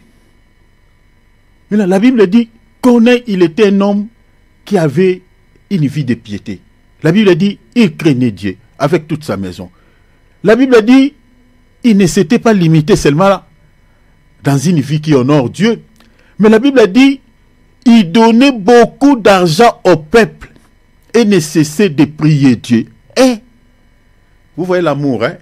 Quand on aime Dieu, on le sert aussi. Mais lui, il servait Dieu dans les domaines de l'aide sociale, qu'on appelle l'aide sociale ou les caritas. Vous voyez, hein? C'est pour ça que je vous dis que l'amour en parole n'existe pas. L'amour, si on aime réellement, l'amour s'exprime aussi par les actes, de bonnes œuvres. Maintenant, lui, le don qu'il avait reçu de Dieu, c'était quoi? La libéralité. D'aider les gens financièrement. Bien aimé, si tu as la possibilité d'aider les gens financièrement, tu as la possibilité de servir Dieu dans les domaines de compassion. Sers Dieu dans ces domaines-là. Ne sers pas Dieu seulement dans les domaines de prédication ou voilà, je ne sais pas quoi, ou dans l'intercession. Parce que Dieu a distribué les dons à chacun d'entre nous. Nous avons des dons des Éphésiens, chapitre 4, hein, les ministères, les 5 dons ministères que nous retrouvons là-bas. Nous avons aussi Romains 12, le ministère de compassion, le ministère de libéralité. Vous voyez, tout ça, ce sont des ministères. Parce qu'il y a d'autres personnes qui ont cette capacité de compatir avec les gens. Il a ça, de rendre visite aux gens qui sont dans la détresse. Il y a ça, c'est aussi un don. Il y a d'autres, c'est la libéralité. Au-delà de ça, nous avons aussi des dons de révélation, des dons de puissance. De Dieu a distribué des dons aux gens. Maintenant, lui, les dons que Dieu lui avait donnés, c'était quoi? La libéralité. Donc, c'est pour ça que Jésus nous a dit tout à l'heure, bien aimé, si nous aimons Dieu réellement dans nos vies, nous les servirons également par rapport aux capacités que Dieu nous a données, par rapport aux dons que Dieu nous a donnés. Lui, il avait les dons de libéralité de soutenir les pauvres. Dans la traduction parole de Dieu, on dit, il aide beaucoup les pauvres. Il aidait beaucoup les pauvres. Corneille. Mais regardez dans les versets 3 et 4, je suis dans la traduction second 21, la Bible dit, vers 3e heure, à l'après-midi, il vit clairement dans une vision un ange de Dieu entrer chez lui et lui dire, Corneille. Dans le verset 4, il fixa les regards sur lui et rempli de crainte, répondit, qu'y a-t-il, Seigneur? L'ange lui dit, tes prières et tes dons. Oh mon Dieu, tes prières et tes dons que tu as fait, c'est-à-dire les services. Vous voyez, hein? L'amour, Corneille marchait dans la crainte de notre Seigneur à l'obéissance de la parole de Dieu. Et les services qu'il rendait au Seigneur. Parce que la Bible dit, c'est lui qui donne aux pauvres prête à Dieu. Lui, il aidait les pauvres. Donc, c'est-à-dire, en d'autres termes, il prêtait à Dieu. Maintenant, la Bible dit, ses prières et ses dons, l'ange lui dit, est monté vers Dieu. Sont montés vers Dieu. Et la Bible dit quoi? Et Dieu s'en est souvenu. Dieu s'en est souvenu. Dieu s'est souvenu de lui. Si vous lisez les textes jusqu'en bas, vous allez voir de quelle manière Dieu l'avait rendu visite. Dieu lui avait accordé les salis par les billets de son serviteur, l'apôtre Pierre. Donc la même chose que Dieu avait fait à Siméon, la même chose que Dieu a fait à Corneille, à cause de sa piété. Il avait une vie à l'obéissance à la parole de Dieu. Il avait également une vie au fait de servir. Il servait aussi Dieu dans sa vie, par rapport aux dons que Dieu lui avait donnés, dans la libéralité. Et Dieu s'est souvenu de cet homme. Bien aimé, si tu sers Dieu dans la désobéissance, Dieu ne te visitera pas. Nulle part tu verras dans la Bible quelqu'un qui servait Dieu, qui donnait, qui aidait beaucoup les pauvres. Et il était un païen, il était dans une vie sale et Dieu l'a rendu visite. Il n'y en a pas. Il n'y en a pas, vous ne trouverez pas ça. Sauf que dans notre temps, vous trouverez des gens qui ne craignent pas Dieu, qui ne marchent pas dans la crainte de nom du Seigneur, et bien, qui sont dans les œuvres caritatives, vous voyez, voilà, ils aident les pauvres, nanani, nanana. Bien aimé, tout ce que vous êtes en train de faire là, c'est une peine perdue.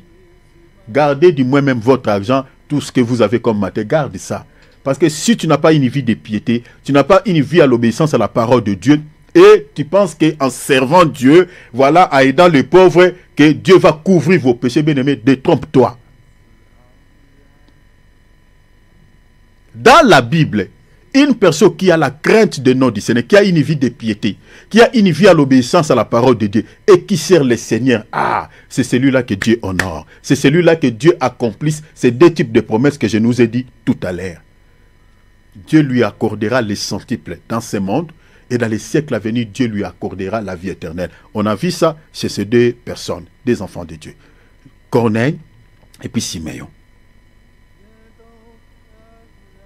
Vous voyez, Dieu s'est souvenu de lui. C'est très important, chers enfants de Dieu.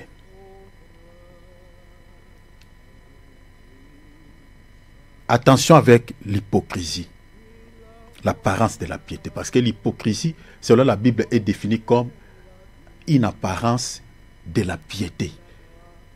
C'est une hypocrisie. C'est-à-dire, on se fait passer pour quelqu'un qu'on n'est pas. En réalité, tu es un païen. C'est comme je nous avais dit, je connaissais un frère, bien aimé. Ces frères-là, ils servaient le Seigneur, entre guillemets. Il a la libéralité, il aime aider les gens, il aime servir le Seigneur. Mais le jour où le Seigneur m'avait révélé son état d'âme, bien aimé, c'est quelqu'un qui était dans la sorcellerie. Donc tout ce qu'il faisait là, ce n'était que des apparences, des semblants. Son cœur n'était pas à Dieu. Son cœur n'était pas donné totalement à Dieu. Il n'avait pas donné sa vie totalement à Dieu. Il servait Dieu tout en étant dans la sorcellerie. Donc je dis, mais quand le Seigneur m'avait révélé son état d'âme, bien aimé, j'étais stupéfait. Je dis, mais pourquoi tu fais tout ça? Pour que tu ailles en enfer. Toi, tu penses que tout ce que tu fais là, Dieu va couvrir tes péchés, Dieu ne regardera pas ta sorcellerie. Mais c'est une peine perdue, tu partiras en enfer. Nous avons certaines personnes qui vivent dans une vie, par exemple, de prostitution, certaines sœurs. Et ils récupèrent cet argent de la prostitution, ils donnent un peu de dîmes, ils soutiennent un peu l'œuvre de Dieu. Ils pensent que voilà, ce qu'il est en train de faire là, voilà, Dieu va les protéger, Dieu ne va pas amener son âme en enfer, parce que cet argent-là, il soutient quand même l'œuvre de Dieu avec ça. Ce qu'il récupère dans la prostitution, il aide quand même, voilà, les hommes de Dieu. Bien-aimé, détrompe-toi. Avec cet argent, avec tout ce que tu fais là, tu partiras en enfer. La Bible nous montre ici, Corneille, il avait la crainte de Dieu. Il avait une vie de piété. Et puis il aidait Dieu. C'est comme ça que Dieu s'est souvenu de lui. Si tu as la vie de la crainte de Dieu et que tu le sers d'une manière ou d'une autre, le Seigneur se souviendra de toi. Il se souviendra de toi dans ce monde, dans ces siècles et puis dans les siècles à venir. Mais si tu n'as pas la crainte de nom du Seigneur, le service que tu rends au Seigneur ne sauvera pas ton âme. Si tu n'as même pas, j'aimerais dire, si tu n'as même pas des œuvres, tu ne sers pas. Mais tu as quand même l'obéissance à la parole de Dieu. Bien que je dis tout à l'heure, c'est impossible. Parce que tu ne peux pas dire que tu aimes le Seigneur et que tu ne le sers pas. C'est impossible. Parce que l'apôtre Jean nous enseigne que l'amour véritable s'exprime par les actes, par les services. Mais admettons que tu n'as pas des œuvres. Mais tu obéis quand même à Dieu. Tu seras sauvé. Ton âme sera sauvée. Parce que le premier appel, comme je viens de dire, que Dieu nous donne, c'est l'appel d'abord au salut et non au service. Tu as les dons de chanter pour le Seigneur. Tu as les dons de, voilà, de libéralité, les dons de compassion. Tu occupes une tâche à l'église, tu sers le Seigneur dans un domaine quelconque. C'est bien bon. Mais associer ces services à la crainte de nom du Seigneur, à une vie de piété, afin que Dieu se souvienne de toi, comme il s'est souvenu de Corneille, comme il s'est souvenu de Siméon. Ne servez pas Dieu dans les péchés. Le service là ne couvrira pas tes péchés aux yeux de Dieu. Ça te conduira en enfer. L'obéissance à Dieu est attachée au salut. La vie de piété nous est demandée dans la Bible. Et c'est cette vie qui sauvera ton âme.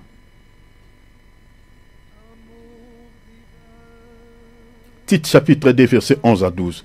Car la grâce de Dieu, source de salut, pour tous les hommes, a été manifestée. La Bible dit, elle nous enseigne à renoncer à l'impiété. Nous sommes dans les temps de grâce. Nous sommes dans la dispensation de la grâce. Tout ça, Dieu, voilà, pardonne le péché. Dieu ne regarde plus nos iniquités. C'est bien. Nous sommes dans la dispensation de grâce. Dieu ne nous impute pas nos péchés. Mais attention, la Bible dit ici, la grâce de Dieu est une source du salut. Donc, le salut est possible dans cette dispensation. C'est-à-dire, si cette dispensation touche sa fin, arrive à sa fin, la porte de la grâce se refermera. Parce que le temps est en train d'aller vers sa fin. Très bientôt, cette porte de la grâce se refermera. Il y aura plus, donc le salut ne sera plus possible. Donc ici, je lance directement l'appel à toutes ces personnes qui n'ont pas encore donné leur vie à Jésus-Christ de pouvoir faire cette démarche, de recevoir le salut dans cette dispensation. Parce qu'après l'enlèvement de l'Église, ça sera le règne total de l'Antichrist. Ça sera compliqué d'être sauvé à ce temps-là. Parce que le monde tout entier sera en fait rempli de mal. Parce que ça sera le règne total de Satan. Parce que le Saint-Esprit partira avec l'Église dans la félicité. Donc la porte de la grâce se refermera. Donc la grâce dont on fait mention ici, source de salut, c'est cette grâce, c'est ce temps ici que le Seigneur nous a accordé pour pouvoir être sauvés. Maintenant la Bible dit quoi? Cette grâce nous enseigne quoi? La grâce nous enseigne à renoncer à l'impiété. À l'impiété, c'est-à-dire à toute désobéissance face à la parole de Dieu. C'est ça l'impiété. Et la Bible dit quoi? Et aux convoitises mondaines. Ayez, convoitise du monde. Convoitise du monde. Nous avons des chrétiens qui convoitent le monde. Mon frère, ma soeur, si tu vis dans une vie de la convoitise, c'est très compliqué. Hein? C'est très compliqué pour toi. Tu dois travailler là-dessus. Tu dois prier le Seigneur, que le Seigneur enlève cet esprit de convoitise dans ton cœur. Je connais pas mal de sœurs qui ont, ici en Suisse, je connais pas mal de sœurs chrétiennes, mais qui vivent dans une vie de convoitise comme pas possible. Ils sont très attachés au monde, très attachés aux choses de ce monde. La convoitise mondaine. C'est condamnable dans la parole de Dieu. Maintenant, la Bible dit, elle nous enseigne à renoncer à l'impiété et aux convoitises mondaines et à vivre dans les siècles présents. La Bible dit quoi? Selon la sagesse, la justice et la piété. La piété à l'obéissance de Dieu. C'est ça ce que la grâce nous enseigne. La grâce de Dieu ne nous enseigne pas à continuer à vivre dans les péchés, comme l'apôtre Paul dit, pour que la grâce, la grâce abonde. Non. La grâce de Dieu nous enseigne à marcher à l'obéissance de la parole de Dieu. La grâce de Dieu nous enseigne à mener une vie de piété. Mais malheureusement, le constat est amer. Aujourd'hui, beaucoup de chrétiens ressemblent à des tombeaux blanchis. Ils ont l'apparence de la piété. Cela ne nous étonne pas. L'apparence de la piété fait partie des signes qui nous montrent que nous sommes à la fin des temps. Les comportements que nous retrouvons chez certains chrétiens aujourd'hui, qui vivent ils sont chrétiens, comme aujourd'hui nous sommes le dimanche, ils chantent pour Jésus, ils prient Jésus, mais ils vivent confortablement comme des païens. Ils vivent dans la convoitise de ce monde. Cela n'est pas étonnant, cela fait partie également des signes qui caractérisent que nous sommes réellement à la fin des temps. L'impiété, la vie de l'impiété, la vie de désobéir à la parole de Dieu. Quand on voit certains chrétiens ne respectent pas Dieu, n'obéissent pas à la parole de Dieu, cela montre que nous sommes aussi à la fin des temps. Parce que ça fait partie des signes. Un chrétien qui vit une vie de l'impiété, c'est l'hypocrisie. L'apparence de la piété, c'est de l'hypocrisie. C'est de l'hypocrisie. On est, entre guillemets, chrétien, on prie le Seigneur, on connaît Jésus, mais on vit confortablement dans les péchés.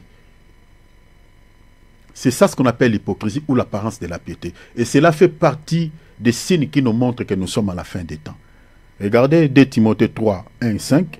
Sachez donc dans les derniers jours, c'est-à-dire à la fin des temps. C'est ça ce qui veut dire cette expression. Dans les derniers jours, à la fin des temps. La Bible dit, il y aura des temps difficiles. Les hommes seront égoïstes. C'est ça ce qu'on voit aujourd'hui. Les gens qui ont des moyens refusent d'aider ceux qui n'ont pas de moyens. Amis de l'argent. Surtout en Europe, cette prophétie s'est accomplie littéralement. Pas seulement en Europe, mais partout à travers le monde. Les gens aiment trop l'argent. Les gens travaillent dur pour avoir de l'argent. Ce n'est pas mauvais, c'est bien. Mais si vous n'avez pas la vie de l'esprit, vous n'avez pas la vie de Dieu, vous n'avez pas en fait, une vie d'intimité avec Dieu, eh bien, vous ne serez pas sauvé. Vous êtes déjà touché par cet esprit qui contrôle ce monde. Amis de l'argent, les gens sont prêts à tout. Sont prêts à tout. Regarde la guerre, par exemple, qui se passe entre la Russie et l'Ukraine. Qu'est-ce que vous pensez? C'est des business qui se font. Si vous fouinez, vous regardez, c'est de l'argent. Ce qui se passe entre la RDC et le Rwanda, c'est à cause de l'argent. Les gens tuent les gens, les autres personnes, pour avoir de l'argent, recevoir des minéraux, vendre les minéraux. L'argent, la vie de l'être humain ne valent plus, ne valent rien par rapport à ce que les gens veulent, par rapport à l'argent. Les gens sont prêts à tuer, à massacrer les autres. L'argent. Cette prophétie s'est accomplie de manière littérale dans notre temps. L'apôtre Paul dit, à la fin des temps, au dernier jour, les gens seront amis de l'argent. C'est ça ce qu'on voit. Fanfaron, hautain, lolendo, orgueilleux, blasphémateur. Les gens blasphèment. Les gens sont devenus des blasphémateurs face à la parole de Dieu. Rebelles à leurs parents. Les enfants frappent leurs parents. En Europe, n'en parlons pas. C'est fréquent en Europe. Vous voyez les enfants qui tapent leurs parents. Ce sont des enfants maudits. Maudits. Ingrats, l'ingratitude. C'est fréquent dans notre temps. C'est fréquent.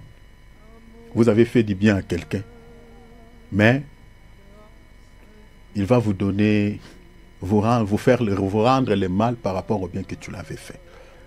Aujourd'hui, les gens sont comme ça.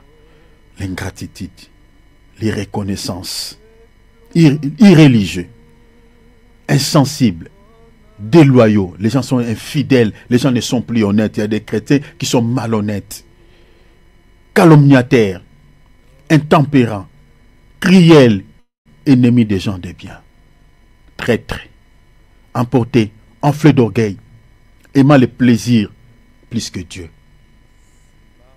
ayant l'apparence de la piété. Ayant l'apparence de la piété. Vous voyez tout ce que l'apôtre Paul a cité ici. L'apôtre Paul dit, ce sont des choses qui se trouvent dans les cœurs des gens.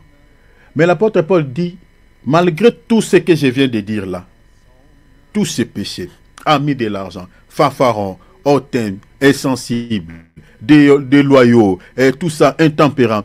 Il dit, mais tout ce que ces gens-là gardent, c'est quoi? L'apparence de la piété. Ils se ressemblent aux gens, aux hommes pieux, honnêtes. Mais dans leur cœur, ils sont loin de ce que les gens observent physiquement dans leur vie.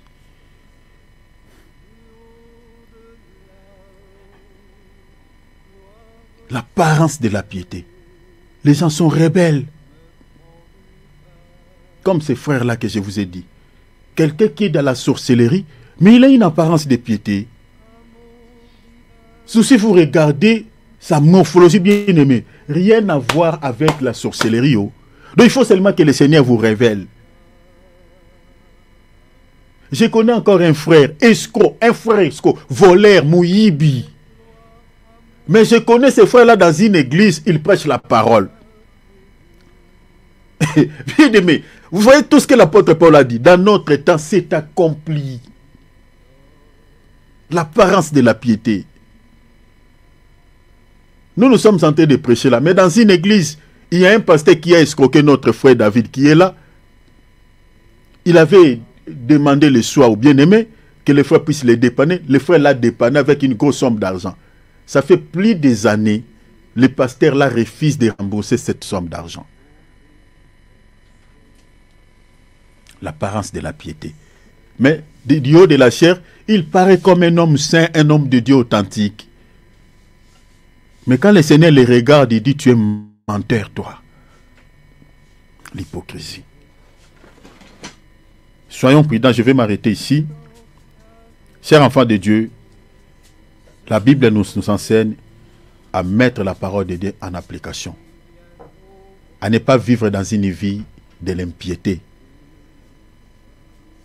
mais à vivre une vie de piété, une vie d'obéissance à Dieu. Je crois que je continuerai le mercredi, je finirai cette portion qui est restée sur l'obéissance. Et le samedi, par la grâce de Dieu, à moins que le Seigneur me dise autre chose, je continuerai sur le sujet que j'avais préparé déjà. Donc, marchons à l'obéissance à la parole de Dieu. Obéissons au Seigneur. Respectons Dieu. Si nous marchons dans une vie de piété, le Seigneur accomplira ces deux types de promesses que je nous ai révélées tout à l'heure. Il se souviendra de nous dans ces siècles. Et dans les siècles à venir, le Seigneur n'abandonnera pas nos âmes. Il nous accordera la vie.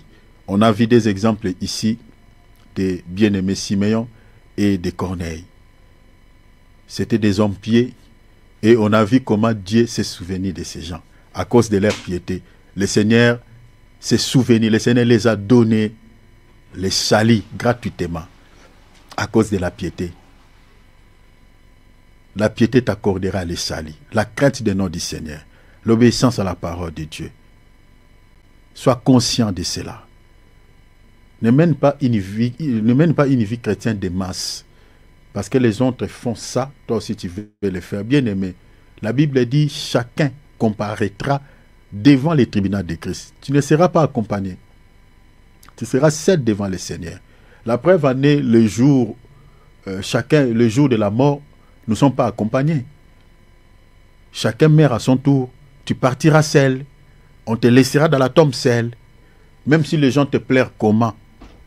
Ils plaireront et après le plaire, ils vont reprendre leur vie normale. Tu seras seul devant Dieu. Tu seras seul devant les tribunaux de Christ. Marchez dans la crainte des noms du Seigneur. Toute désobéissance à la parole de Dieu, la Bible nous avertit que cela ne nous épargnera pas de l'enfer. Faites attention mon frère, faites attention ma sœur.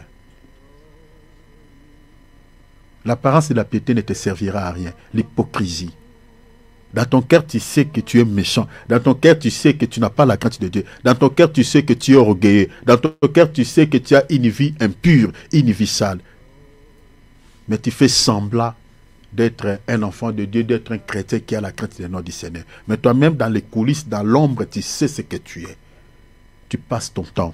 Vis confortablement selon le monde. Retourne dans le monde, savoure la vie. Montre-toi aux gens montre-toi aux gens ce que tu es. Au lieu d'être hypocrite, parce que tu es hypocrite devant qui? Devant les humains, ce n'est pas les hommes qui te jugeront, c'est le Seigneur. Donc, l'hypocrisie que tu es en train de manifester à l'égard de Dieu, ça t'amènera nulle part si ce n'est en enfer. Ça te conduira en enfer.